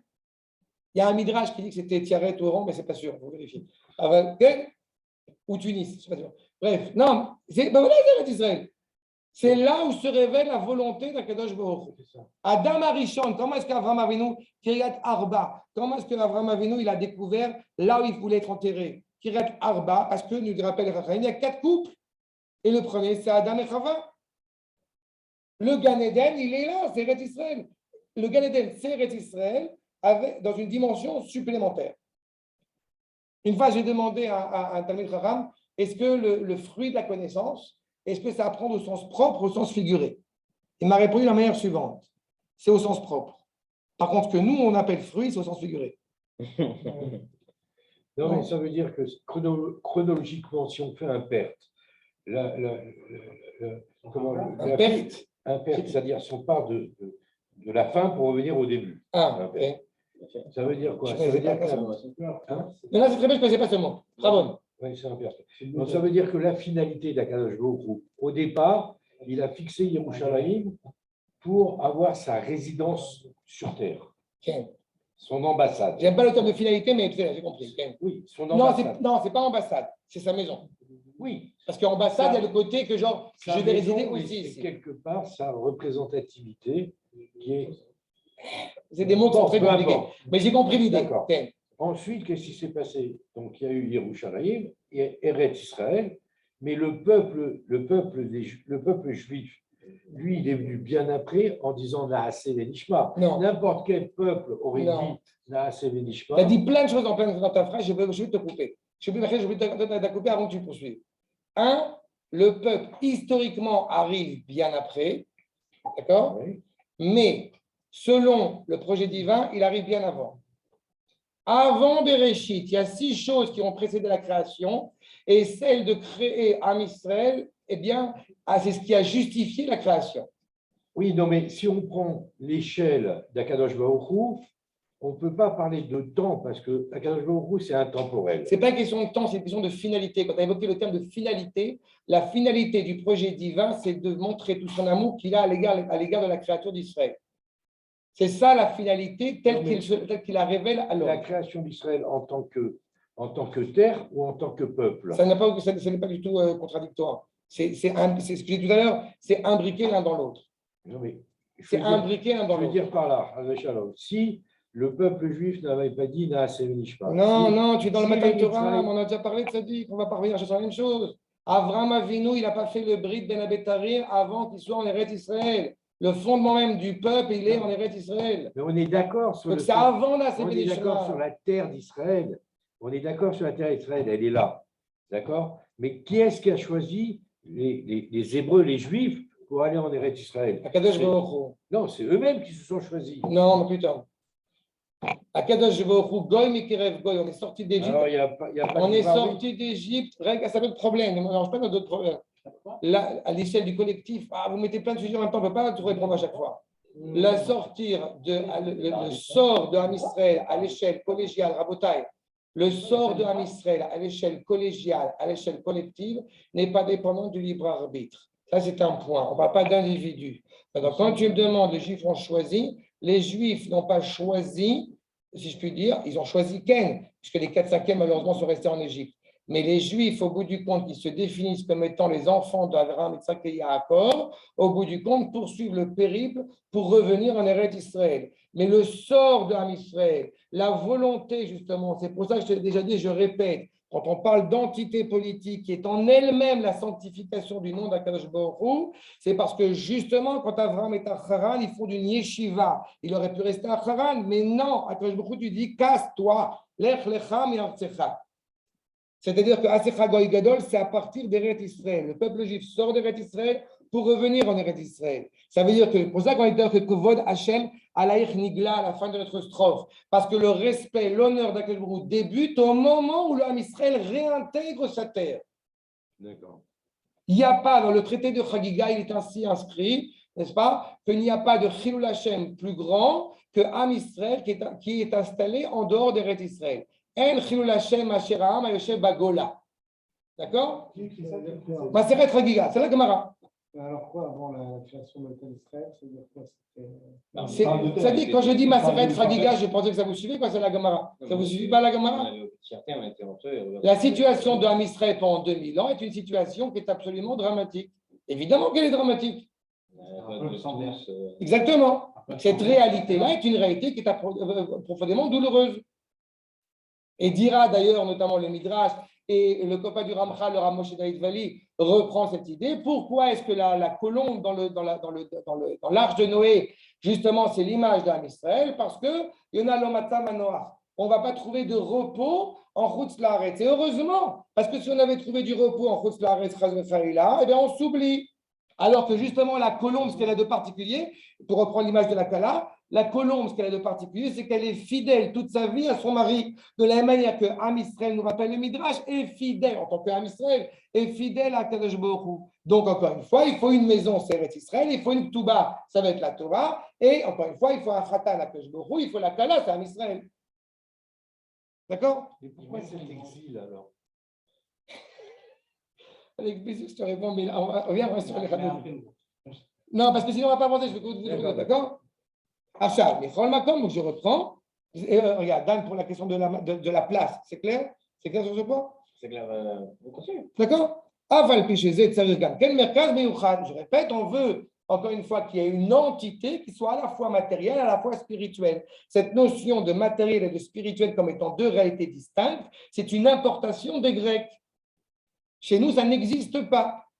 D'accord? On est une entité entière. Gam ken merkaz miyuchad michol makom el hakavana kula, rak hamerkaz, ki im peulato gam ken al haklal hagadol. Tout ça qui s'étend à l'échelle globale, à l'échelle générale. Abotai, je profite de l'occasion, si vous ne le savez pas, quand est-ce que le mot de Teshuvah apparaît la première fois dans la Torah? Vous allez me dire évidemment, non, dans la Torah, Parashat Nitzavim, on parle du retour en Eretz Israël. Le premier sens de la chouve, c'est d'abord et avant tout revenir en Eretz Israël. Ce n'est que bien plus tard, notamment avec Rabbeinu Yonah, que ça prend une tournure moraliste. Mais d'abord, la chouve, c'est revenir. Revenir où? En Eretz Israël. Tu ne reviens pas de là où tu n'es pas? C'est ça? Achat. Et justement, regardez s'il vous plaît pourquoi j'ai fait le lien entre Shlomo et Akadosh Baruch Hu. Justement, regardez comment cette expression de la royauté divine, elle prend son sens par le biais de l'entité politique. Maintenant, numéro 3 dans les Divrei Hayamim, Vaïshev Shlomo al Kiseh Hashem. C'est quoi Kiseh Hashem? Les Melech Tachat David, comme vous voyez bien, puisqu'il a fallu que David, Baruch Hashem, il fasse la guerre et récupère beaucoup d'argent pour que Shlomo Amelech, Shalom Imo, et puis vive dans la sérénité. Va nous dire le Metsudot maintenant numéro 4, al Kiseh Hashem, Retzonamach, la Asot Mishpat Hashem. Vous ne vous rendez pas compte pourquoi est-ce que parfois je suis comme ça emporté en colère? Parce que l'appareil judiciaire actuel, par exemple d'Israël, malheureusement, la thèse qui est défendue, j'ai fait un ensemble de cours là-dessus tellement je me suis intéressé à ça, c'est de dire on prend les règles turques, babyloniennes, ce que vous voulez, et anglaises, et quand on n'a pas de réponse, on va regarder ce que dit la Torah. Mais il y a une faute dramatique de départ. Parce que justement, la Torah, il n'y a pas un sujet qui ne l'intéresse pas. Sauf que pendant 2000 ans, vous ne vous êtes pas préoccupé de savoir qu'est-ce que la Torah pensait de la sécurité routière, de l'écologie, alors que la Torah a des réponses, de là où on met les industries, etc., etc. Et tout un ensemble de sujets qui sont fondamentaux et qui prennent leur sens quand on revient en Eretz Israël. Donc, Mishpat Hashem, c'est faire justement ce qui est juste aux yeux d'Akadosh Baruch Hu, et comme il est inscrit, Kol Israël, Velo Ala. Quand est-ce que les gens viennent réclamer malheureusement des droits? C'est quand les gens n'accomplissent pas leurs devoirs. Pourquoi, malgré la hauteur des impôts, malgré les difficultés, il y avait aussi des riches, il y avait des pauvres à l'époque de Shlomo? Pourquoi les gens ne viennent pas se plaindre? Parce que tout le monde d'abord a mangé à sa faim et tout le monde a une sérénité, une cohérence. J'arrête pas en ce moment de m'exciter quand j'entends les gens qui disent oui, avec la France, les trucs de Mélenchon, je ne sais pas quoi, que oui, pourquoi les gens ils touchent de l'argent, etc. Mais tant mieux. En tant que je les ai défendus il n'y a pas longtemps. Parce que et là, ils m'ont dit ouais, les médecins, ils touchent beaucoup d'argent. Mais va bosser 10 ans. Qu'est-ce que tu nous casses 10 ou je ne sais pas combien vous avez bossé. Mais... Non, c'est important. Vous avez bossé, les gens, ils bossent. Moi, je vois des copains qui sont au Technion. Au Hachem, les gens, ils bossent dur. Et ils ont trimé pendant des années pour arriver. Et tant mieux s'il y a un salaire. Moi, je touche beaucoup d'argent, vous savez. Mais est-ce qu'on peut considérer qu'aujourd'hui, Eretz Israël, on peut l'assimiler à un malchout? Il y a une malchoute. C'est pour ça que tu dis le Hallel jeudi. C'est parce que Chazra, la malchoute, l'Israël, depuis maintenant près de 74 ans. Mais tu vas me dire, mais c'est une malchoute alors que c'est des gens qui sont catastrophiques, qui sont tordus. Je répète ce que j'ai déjà dit 15 milliards de fois. Je vais été. Non. Ils sont reconnus par le peuple. Non, mais je vais plus loin. C'est ouais, mais c'est tordu. C'est des chilonimes, c'est des kofrim, c'est des machins. Mais Tsuyan, on arrive à Hanouka, comme écrit le Rambam dans les Chot Hanouka et Megillah Hanouka, sur le fait que pourquoi tu fais le Hallel complet pendant 8 jours, parce que est revenue la royauté sur Israël pendant plus de 200 ans. Et quand on fait le compte des différents royaumes, rois qui se sont succédés, y compris Hérode, et il y en a, et tu comprends qu'on a, Baruch Hashem, jusqu'à preuve du contraire, ni Bibi, bon, Bennett, je ne suis pas un fan, mais malgré tout, eh bien, il n'a pas encore assassiné des Chachamim. Ça va, on a le temps. Donc, si, encore une fois, il ne faut pas mélanger la reconnaissance du retour de la royauté en tant que telle et la qualité de cette royauté. Ce sont deux choses distinctes. D'accord? Maintenant, regardons, s'il vous plaît, maintenant numéro 5. Donc, justement, quelle est la valeur d'un État? De manière générale, un État n'a de justification que dans la mesure où la justice y est pratiquée. Sauf que tant qu'elle n'y est pas, c'est problématique. Qu'est-ce qui se passe quand justement en Israël, on n'a pas encore accompli et adhéré à cette aspiration tellement élevée? Il y a des matins numéro 5, ce que dit le Rav Kook. En Medina, Aosher Elion chez la Adam. Pourquoi est-ce que le Rav nous dit qu'il n'y a pas de bonheur suprême dans l'idée d'un État pour un être humain? Vous savez pourquoi? Parce que ça va nous casser la tête. Quand il y a un État, il y a des lois. Quand il y a des lois, ils vont me dire là tu peux aller, là tu ne peux pas aller. Ça me saoule. Oui, il y a des contraintes. Il y a des contraintes. Donc on pourrait se dire évidemment, il n'y a pas de bonheur réellement à cette idée étatique. Pardon? C'est la norme de tout. Et comment est-ce que les États se sont constitués? Ce sont des êtres humains qui ont commencé à s'installer sur Allopanter. Et puis quand il a fallu justement, parce que ça commençait à grandir en nombre, ils se sont constitués des lois pour pouvoir gérer la société. D'accord? Sauf que qu'est-ce qui se passe pour l'homme Israël? Pour reprendre ta question sur la Torah, c'est exactement l'inverse. Notre lien à Eretz Israël est exterritorial. Notre lien à des lois sont ex-physiques, métaphysiques. La terre d'Eretz Israël nous appartient tellement qu'on n'a pas le droit de la négocier. Notre lien à la Torah est tellement certain qu'on n'a pas le droit de le négocier. Bon, on va y arriver tout de suite. Regardez ce qu'il nous dit la suite. Zenitan le Amer, be Medina Regila. De manière générale, tout État, quel qu'il soit, ne peut pas satisfaire le citoyen. Sheina Ola, l'Erech Yoter Gadol, qui n'a pas plus de valeur, encore une fois, mais Chaberet Achayut Gdola. Encore une fois, puisqu'elle a une responsabilité énorme. Chez Nesheru, Amoné Ayediot, certains ont le pouvoir, certains ne l'ont pas, etc. Chez Nateret Achayim, chez Enoshiut, qui vont au bout du compte simplement essayer de satisfaire la vie de l'humanité. Et donc, il y a une sorte un petit peu de flou à chaque fois, où on n'arrive pas à régler le problème. Les gens veulent essayer de faire plaisir aux citoyens. Si par exemple tout le monde gagnait au loto, plus personne ne gagne au loto. Donc ça, il y a toujours quelque chose d'ambigu. Merachfim et Allah. Veina Nogimba. On aspire, mais ça reste une utopie. D'accord? L'état idéal, de cette manière, pour les nations, il n'existe pas. Ce qui n'est pas le cas. Maché Enken, Medina chez Beisoda idéalite. Ce qui n'est pas le cas pour l'État qui est à la base un idéal. Chez Chakouk Be'avayata, qui est inscrit par son être, par essence, Tochen, à idéali, un programme idéal, à Yoter Elion, chez Behemet Aosher, un programme supérieur, suprême, qui est réellement le bonheur le plus exceptionnel, Aosher, à Yoter Gadol, chez la Yachid, qui est le bonheur le plus exceptionnel de la personne humaine, individuelle. Medina Zou, Ibemet Ayoter Eliona, Besulam Aosher. Cet état, évidemment, sur l'échelle des valeurs, est évidemment l'idéal, le summum. Cet état-là, Medina Zou et Medina Tenu. C'est exactement notre état. Vous allez me dire, mais oui, mais j'ai pu vivre individuellement très bien en dehors d'Eretz Israël. J'avais des avantages sociaux énormes, c'est vrai. Admettons, c'est vrai. Il n'y a pas de transformance. Il n'y a pas de diversité sur ça. Exactement. Quand quelqu'un me dit à chaque fois, qu'est-ce que je peux dire à mes copains pour les convaincre de venir, je réponds à chaque fois, tu ne peux pas. Seulement, si tes copains veulent participer à la destinée du peuple juif, ce pourquoi le monde a été créé, cela ne peut se faire que en Eretz Israël. C'est-à-dire qu'encore une fois, à la différence des nations qui constituent, les individus constituent la nation, nous, c'est exactement l'inverse. Plus la nation est forte, plus la nation est animée par la sainteté, plus les citoyens, au bout du compte, en bénéficient et en profitent.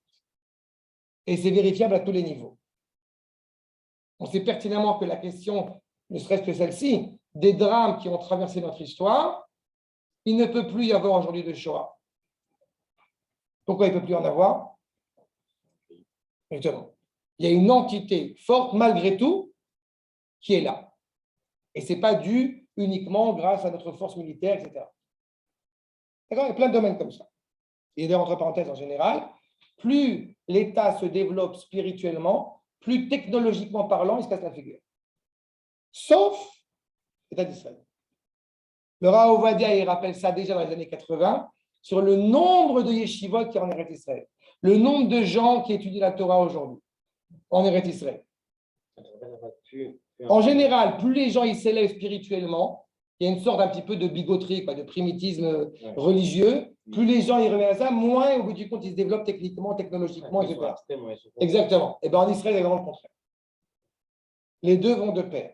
L'agriculteur en Chutz La'aretz, plus l'agriculteur, plus il est bas, il est paysan. En Israël, ça a une valeur exceptionnelle, encore une fois. Et je vous rappelle que la majorité du peuple était et redeviendra dans l'avenir, une grande majorité agricultrice, dans son rapport à la terre. D'accord? Médina d'Israël, vous voyez, l'État d'Israël, il saute qui c'est Hachem Baolam. C'est le fondement même du trône divin dans le monde. Chez Kol Chavtza, tout son désir, toute sa volonté, ou chez Hachem Echad Veshmon Echad, toute sa volonté, c'est justement que Hachem soit un et reconnu comme tel. Je vous rappelle aussi par la même occasion que quand il y a personne, par exemple, c'est un bon exemple, personne n'a évoqué la dimension immorale de Poutine. En tout cas, je ne l'ai pas entendu. D'accord? Non, je n'ai pas entendu. Non, je n'ai pas dit qu'il n'était pas moral. Je ne t'ai pas dit qu'il était moral, ce type. Ce n'est pas ça la question. T'as dit quoi? Non, mais évidemment qu'il n'est pas moral. Je ne suis pas en train de dire Mais je veux dire qu'il y a des gens qui se développent quand même. Oui, mais tu n'as pas entendu comme thèse, c'est ça que je veux te dire. Tu n'as pas entendu comme thèse parmi les nations. Non, mais tu n'as pas entendu comme thèse parmi les nations de dire ce que fait la Russie, c'est absolument immoral.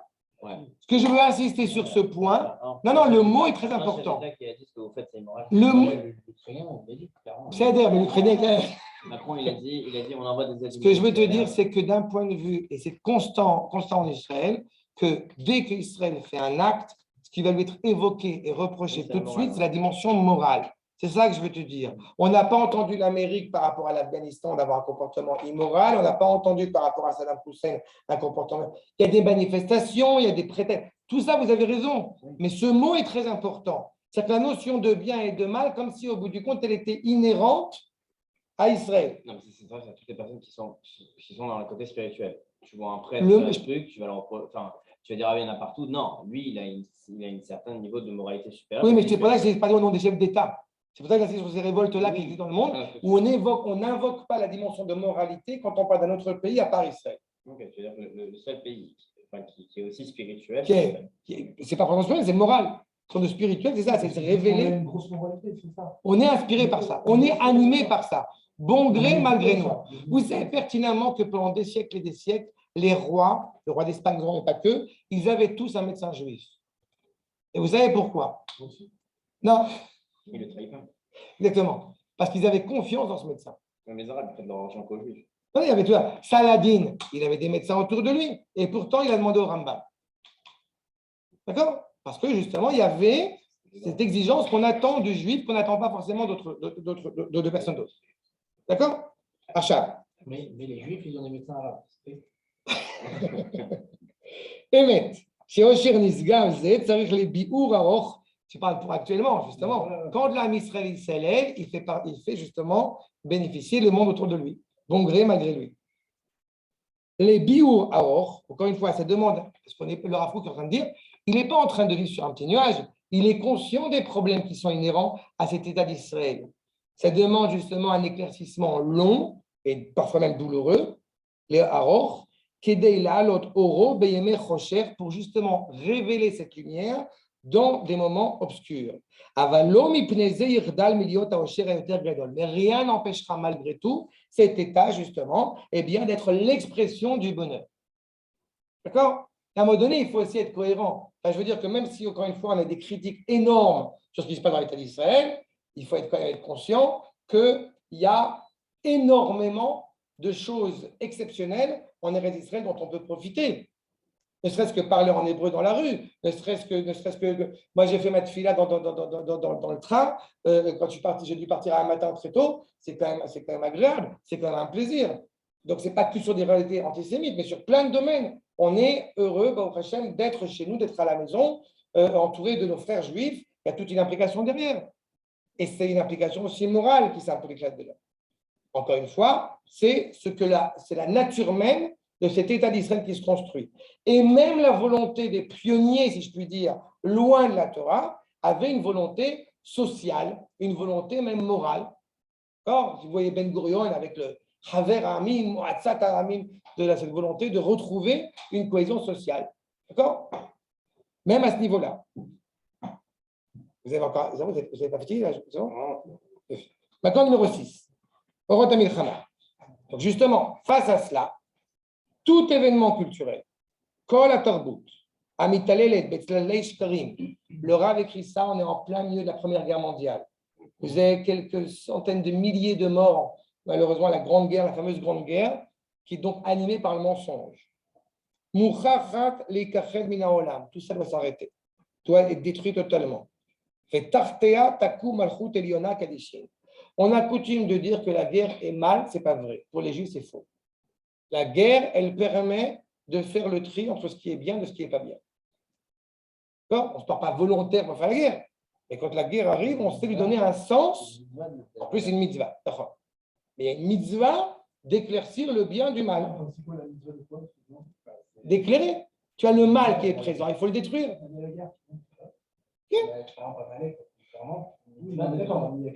Non, il y a la guerre de Kibouch. Tu as la guerre de conquête. Eretz Israël se conquiert. C'est ça. Mais encore une fois, l'objectif de la guerre, c'est justement pas d'agir la cruauté pour la cruauté. La volonté de la guerre, c'est d'amener à l'humanité à ce qu'elle doit être, c'est-à-dire morale et bonne, quitte à détruire au bout du compte tout ce qui apporte préjudice à la future. Ce ne sera que de guerre de moralité. Pour Israël, tu parles. J'aimerais bien. En tout cas, c'est l'objectif premier de la guerre. Ça, d'un point de vue moral, la tradition juive ne s'oppose pas à la guerre. Donc, ça veut dire qu'après Mashiach, il y a encore des guerres. Pourquoi il n'y aurait pas de guerre après Mashiach ? Au contraire, Rabotai, au contraire, Rabotai, plus le Mashiach n'aura rien. Quand le Mashiach il arrive, il est évident que si on n'a pas reconquis du fleuve de l'Euphrate au fleuve du Sinaï jusqu'au moment de l'avènement de David, ça veut dire qu'on va s'en occuper après. Donc évidemment, il y aura des guerres. C'est ça. C'est pas la fin. Une des conditions pour être le Mashiach, c'est ça. C'est un roi, il y a des guerres. Mais si on peut éventuellement éviter les guerres parce que les goïms s'en vont tranquillement, on va faire ça. Et pour l'instant, je n'ai pas l'impression qu'ils veulent partir. Achat. En tous les cas. Pardon ? Israël, ça monte jusqu'à où dans le nord ? Fleuve de l'Euphrate. Dans le nord. Fleuve de l'Euphrate. C'est l'Irak. C'est tout le Liban. C'est l'empire de Shlomo Meller. Non, oui. Et David avait commencé. La La terre d'Eretz Israël, si vous voulez, on fera une série de cours. J'avais beaucoup étudié ce sujet. Du fleuve de l'Euphrate au fleuve du Sinaï, c'est jusqu'au Nil par rapport au sud. Pour Rabbi Lévi notamment, il parle de ça. Quand tu es à Goshen, tu es en dehors d'Eretz Israël. Tu traverses Goshen, tu as traversé le Nil, tu es en Eretz Israël. Évidemment, conquis. Ça, c'est du fleuve du nord au sud. Et la mer Méditerranée ne nous appartient pas. Par contre, il n'y a pas de Transjordanie sur Jordanie. Le Sinaï ne nous appartient pas. Si. Chez Beth Yehuda, ça dit. Encore une fois, vous n'arriverez pas à me piéger sur ce sujet-là. Chez Beth Yehuda, avec Shimon qui est au cœur de chez Beth Yehuda. Tout le désert du Sinaï là-bas, ça appartient à la tribu de Yehuda. C'est la royauté. Et ça va venir. En tous les cas, la lumière d'Israël, Rabotai, Oram chez l'Israël, Yofia. La lumière d'Israël apparaîtra. Lechonen Olam, Be'amim Bale Ruach Hadasha. Tout ça pour mettre en place encore une fois des peuples avec un souffle nouveau. N'oublions pas ce qui est inscrit à la fin de Zechariah, que Beit Hashem Tefila, les Kol Amim. Les nations tout entières vont venir, pas pour servir Israël au sens méprisant du terme, au sens genre embrasse-moi la main, non. Ils vont reconnaître le cœur de la moralité, comme vous l'avez vu dans le Kuzari, Am Israël, lève Amim. Quand le cœur, encore une fois, il bat convenablement, automatiquement, il diffuse du sang dans les autres membres. C'est ça la finalité. C'est que le monde vive encore une fois clairement, sereinement, pour honorer Akadosh Baruch Hu. Et pourquoi Akadosh Baruch Hu a créé le monde ? Le Ramchal dans Derech Hashem, Kedele Tivim Abria. Je veux montrer mon amour à l'égard de la créature. D'accord ? La problématique d'Israël, on ne le dira jamais assez. Ce n'est pas le fait qu'il y ait Akadosh Baruch Hu, ce n'est pas le fait qu'il y ait l'homme, c'est comment est-ce que les deux résident ensemble, pleinement ensemble. La volonté d'Akadosh Baruch Hu, l'italer betochechem. On revient en Eretz Israël, on commence à mettre en place cette dimension-là.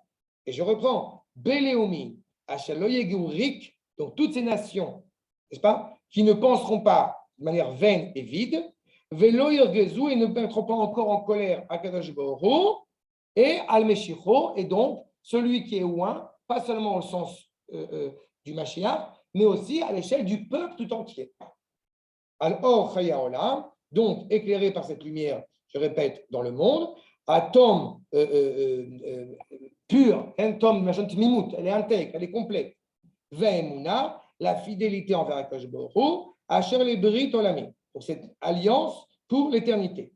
Ve'Israël ire benav, shlomat rechaim, et Israël, au bout du compte, verra de ses propres yeux, a priori, justement, eh bien, la paix des méchants, des mécréants. Itzod al chorbanam.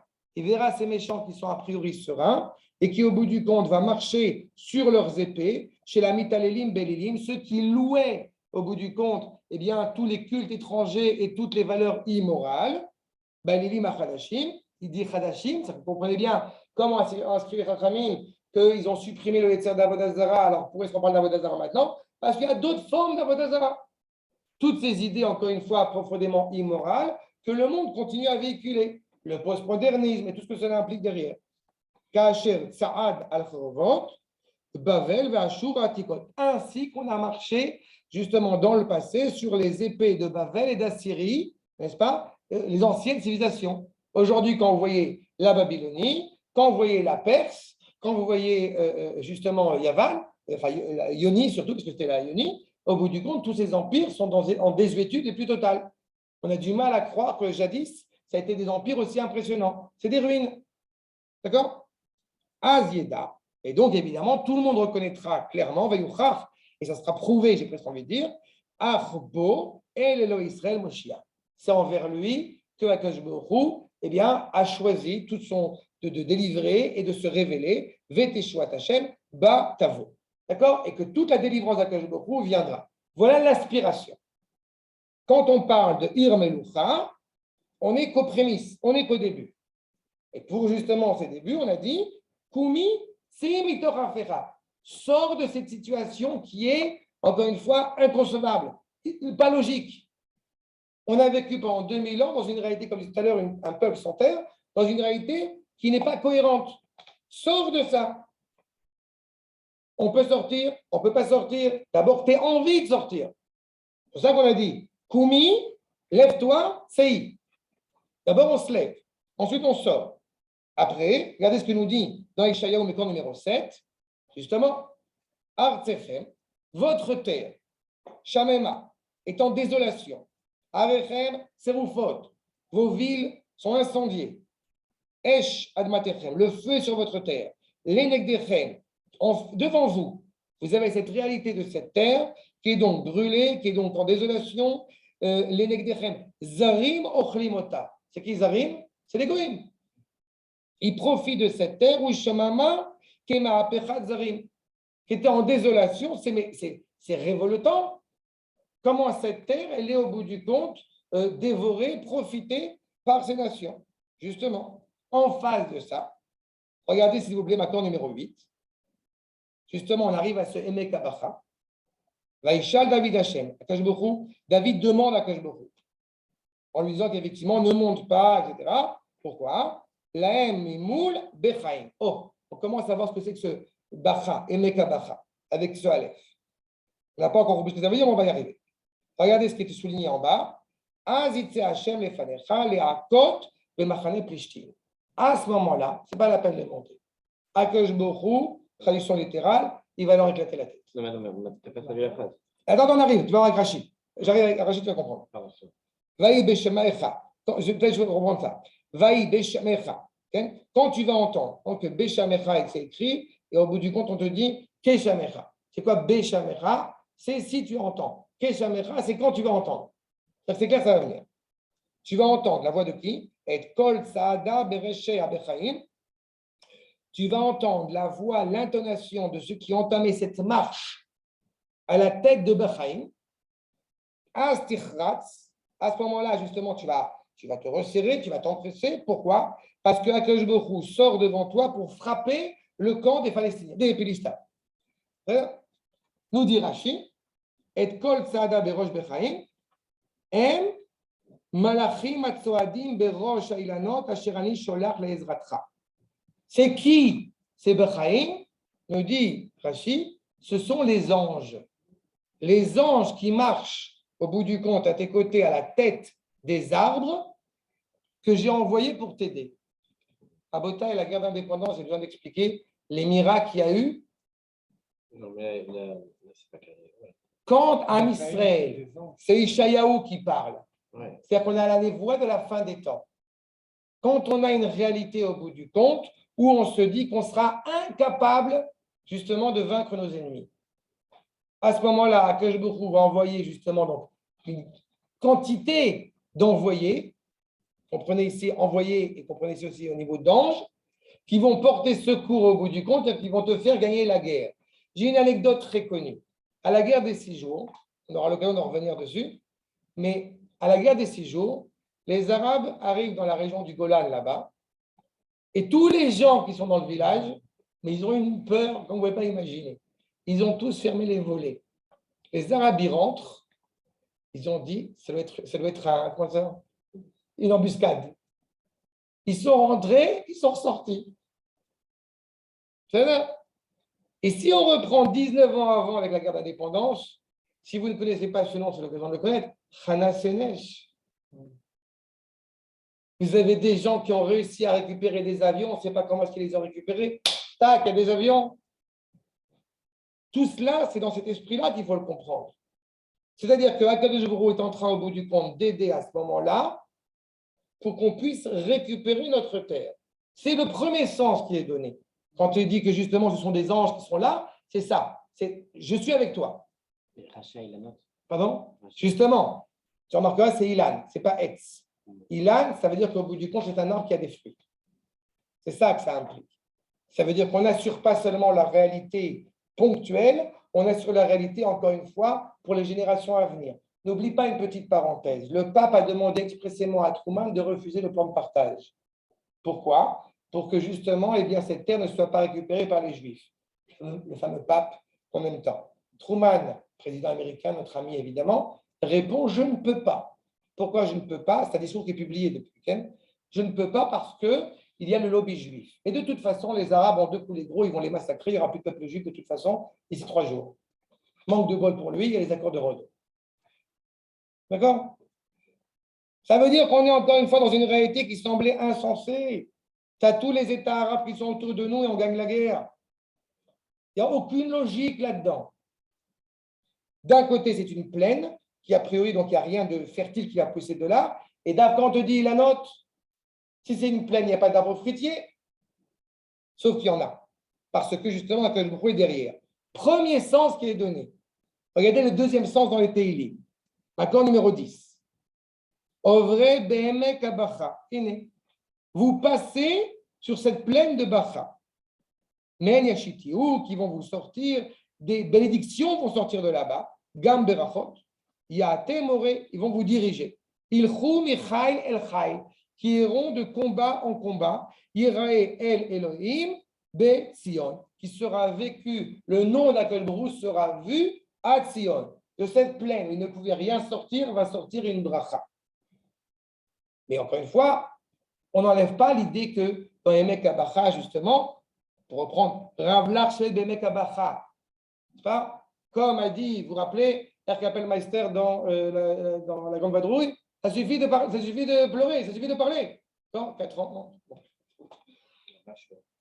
C'est pas possible. Vous pouvez pas la Grande Vadrouille, cette génération. Bref, dans tous les cas, il y a cette idée, ça suffit de pleurer, ça suffit de trembler, ça suffit de trembler, pour citer exactement de Fenech. Mais ça suffit de pleurer. Vas-y, Matitza Kelai, avance. C'est là. Donc c'est ça que je veux nous dire. Regardez Metsuda David. Ovrei, liot ole baregel ima ovrim. Vous montez vers Yerushalayim avec ceux qui passent.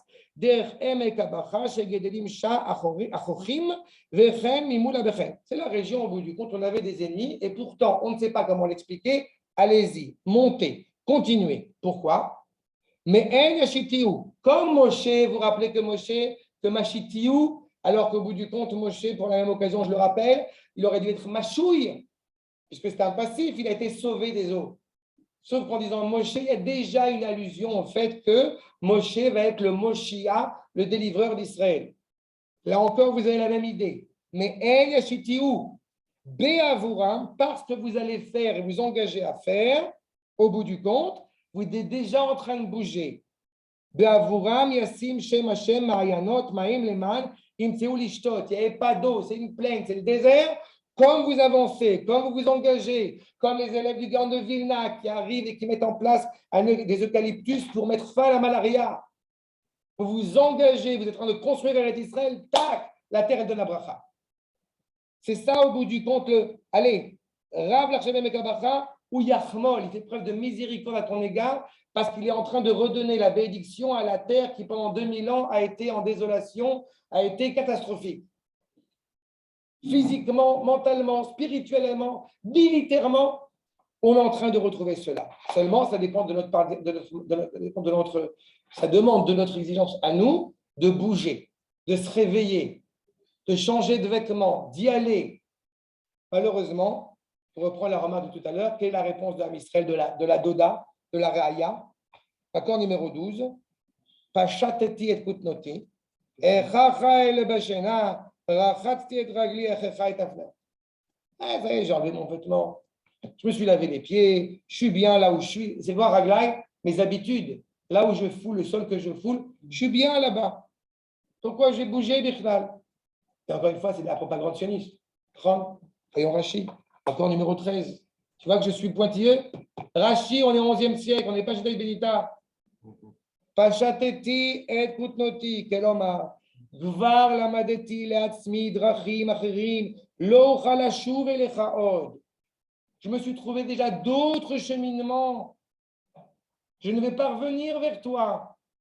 Bon, alors, ce n'est pas clair. Metsuyan, Metsudat David. Comment, accord numéro 14, im est une femme, la lechet be'eretz. Comment, au bout du compte, je vais bouger, donc je vais me souiller les pieds, je vais me salir les pieds, d'aller vers la terre, l'iftoach lechet adelait, de t'ouvrir la porte, fanimshal ou loma. Quel est le sens de cette allégorie? Nous dit le Metsudat David. Ine, nitatsalti. J'ai un peu été paresseux de la halot l'Yerushalayim. J'ai été paresseux de monter en Yerushalayim, en Eretz Israël. Les fiches Gvar Nitiashavti.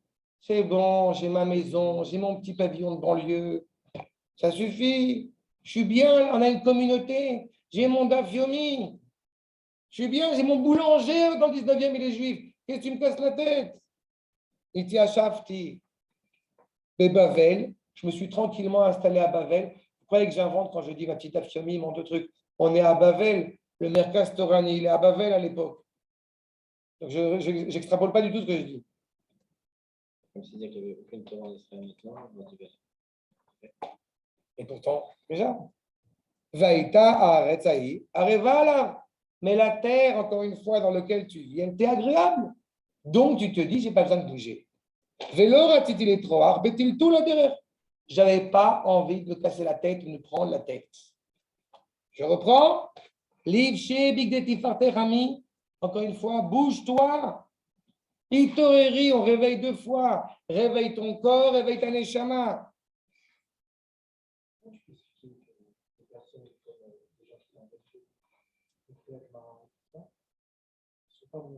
Eux-mêmes, ils te répondent. Eux-mêmes, ils te répondent. Un, ils reconnaissent avoir été des Ovdei Avodazara Betahara. C'est dur comme propos. Deuxième propos, le reste, la cliché, il se baigne dans le Jourdain. Il y a des Chachamim de Babylonie qui arrivent. Il leur dit, je ne vous dis pas bonjour. Pourquoi tu ne dis pas bonjour? À cause de vous, l'alia du Beit Sheni, ce n'était pas une alia d'argent, c'est une alia de cèdre qui s'effrite. Ils ont eu des remontrances terribles. Oui, mais c'est pas. Eux-mêmes, ils ont dit qu'ils sont d'Avodazara Betahara. Non, mais je ne pense pas. Et pourquoi ils ne le pensent pas? Ils le disent. Parce que quelqu'un qui pense vraiment, c'est déjà fait. Ils ont un problème. Il y a eu des controverses terribles entre les Chachamim. Et encore une fois, je vais aller dans le plus loin que ça. À la rigueur, à ce moment-là, je peux comprendre. Parce qu'il y a vraiment des grandes autorités rabbiniques en Babylonie. Mais aujourd'hui, tu comprends à quel point ça n'a pas de sens. pour que eux, à l'époque, ils disent on a des intentions qui sont pures, mais on voit que le sang. Je vais te répondre pourquoi. Parce que le peuple juif, dans sa grande majorité, malheureusement, à l'époque du deuxième Beth Amikdash, il n'est pas en Eretz Israël. Et c'est une des raisons essentielles. Seulement, elle a bon dos, cette définition. Actuellement, elle a bon dos, cette définition. D'accord. On le sait. Et tu rappelles des propos d'Ezra. Ezra Sofer, il est parti jusqu'en Allemagne et à Ashkenaz, et il a dit vous payerez le prix de ne pas être venu à Yerushalayim. Le Biur Maorenaim, si je ne voulais pas citer, le Biur Maorenaim, un chacham à l'époque des croisades, et dit il semble qu'on paye le prix de la malédiction d'Ezra. Dans les 3 villes en Allemagne, Worms et Mainz. Schum, c'est les 3 villes Schum, Schwer, Worms et Mainz. Et il dit comme ça. Quelques décennies après, tu as le fameux Rav Issachar Teichtel Hashem Yikom Damo qui dit on est en plein milieu de la Shoah. C'est lui qui le dit. Il semble que nous payons désormais le prix de la malédiction d'Ezra. C'est tout. Mais ça nous fait de la peine. Je n'en tire pas un profit de dire un truc pareil. Mais c'est ce que je te dis ici. J'ai eu la paresse de revenir quand je pouvais revenir. Il y a quelques années de cela, il y avait un film qui était sorti qui s'appelle La vérité si je mens. Vous voyez ce film?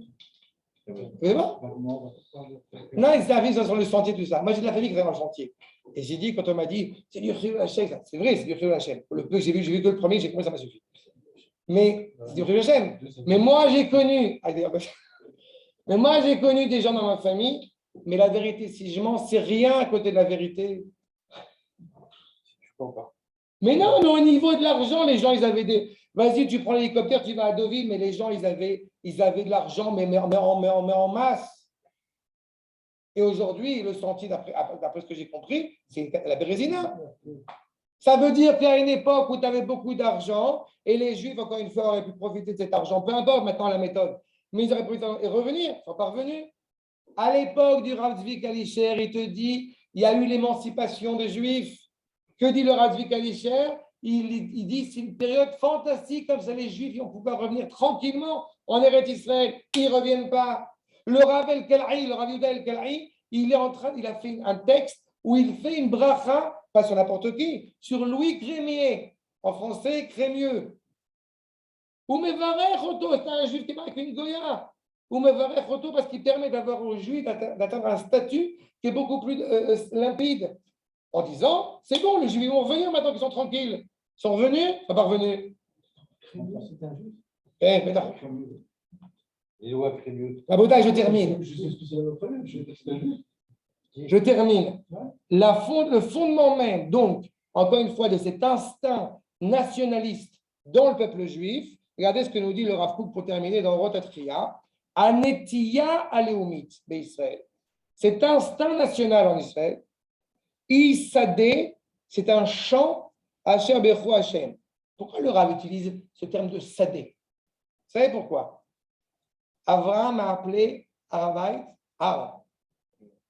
Yaakov Avinu Bait. Les deux, où sont venus de Chutz Laaretz en Eretz Israël, où sont partis d'Eretz Israël en Chutz Laaretz. Le seul qui n'est pas sorti d'Eretz Israël, c'est Yitzhak Avinu, qui lui a appelé cet endroit Sadé. C'est en train de fertiliser. Où Yotse la soir Basadé, il est en train de prier quand il y a sa femme qui arrive. Et Sadé, c'est aussi évidemment le Gan Eden. Quand tu viens en Eretz Israël, tu n'es pas en train de te dire est-ce que je vais m'élever spirituellement? Tu es déjà en train de t'es déjà élevé parce que tu es monté en Eretz Israël. C'est le seul endroit dans le monde où on monte. Vous venez de n'importe quel bout dans le monde, vous montez en Eretz Israël. Et vous montez à Yerushalayim. Achab. Chez Afalpi, chez Enba Adain Gidolim Gmurim, bien que on est à plus de 80 ans, bien qu'il n'ait pas encore de réalité complète, parfaite, accomplie, Mipne Hashamemon Agadol Shalagalut, à cause malheureusement de la désolation due à l'exil dans lequel nous étions, Reouyaï, elle est malgré tout, Aliédé Avoda Ruchanit ou Maasit, par ce travail spirituel et concret actuel, que vont germer justement de lui, Kol Agedolim Atovim, tous les bonnes fleurs, les bons bourgeons spirituels et matériels, chez Baolam, du monde, afin de sortir les Otsi, Mishefa, Nishmot Dolot, de sortir de cette abondance, de ces grands Neshama et suprêmes, Elionot, Ameirot, qui éclairent et Olam Kulo Birvodai. Voilà ce que nous avons commencé à vivre maintenant il y a plus de 80 ans et que nous avançons progressivement. Et c'est pour cela que, c'est pas dans la Beracha, nous avons coutume de dire Reshit Smicha Geulaten. Commence à commencer la délivrance. Nous sommes une entité. On a tous vécu ici, je pense, on n'est pas encore trop vieux, on a tous vécu ici avec une réalité où l'État d'Israël est une évidence. Eh bien, il faut avoir en tête que ce n'est pas une évidence. Et que Baruch Hashem, aujourd'hui, quand on a ce privilège de retrouver, pour reprendre les propos de Rabbi Shlomo Alevi Alkabetz, que Vod Hashem Alaïch Nigla revient à la dignité du nom d'Akadosh Baruch Hu sur sa terre et qui ne va faire que se révéler de plus en plus de Hashem avec notre dur labeur spirituel et matériel. Shalom. À quoi ça fait référence dans Shirachirim plusieurs fois? Ne réveillez pas trop vite l'amour, etc. Oh, il a fait les trois adjurations énoncées par Rabbi Zera sur le fait qu'il ne faut pas énerver les nations, avant de revenir, pour reprendre ta question de Beit Sheni, ou lequel il ne faut pas énerver les nations, il ne faut pas anticiper la délivrance. D'accord? Il a fait. Ces trois adjurations qui sont inscrites dans Ktubot, elles ne sont pas inscrites dans Shulchan Aruch. 2, c'est le fondement même de toute la thèse du Admor de Satmer dans Vayoel Moshe, sur lequel ça repose et qui donc au bout du compte tient sur rien. 3, Rabbi Zera, quand il a demandé à Rabbi Houda, à son maître, de monter ou non en Eretz Israël, Rabbi Houda a priori lui a dit non. Rabbi Zera, sans vouloir manquer de respect à son maître, eh bien il est monté en Eretz Israël. Qu'est-ce qu'il a fait en arrivant en Eretz Israël? Il a jeûné pendant 100 jours pour oublier la Torah de Bavel et en particulier ces adjurations-là. Ça veut dire que si le Ham Israël était monté collégialement, tous ensemble en Eretz Israël, ces adjurations n'auraient pas lieu d'être. Cependant, le Rav Meir de Dvinsk, comme Cher Chochma, dit justement que ce n'est pas une halakha, ce n'est clairement pas une halakha, mais c'est un processus historique. Concernant le fait de ne pas énerver les nations, ça fait déjà maintenant plus d'une centaine d'années, et avec Balfour et Sanremo, etc., que les nations ont redonné libre cours au peuple juif de revenir sur sa terre. Et il n'y a pas de retour en arrière. Donc, c'est plus d'actualité ces adjurations. Ce l'aurait été historiquement parlant. Mais de toute façon, psychologiquement parlant, spirituellement parlant, je répète, Rabbi Zera a jeûné 100 jours pour oublier cette Torah. Donc, elle n'apparaît même pas en ligne de compte. D'accord? C'est ça? Okay. Moi, je n'arrive pas à comprendre une chose. Si les choses sont claires comme elles semblent l'être, pourquoi les rabbanim n'ont pas fait une sorte d'halakha en disant maintenant, il faut que le peuple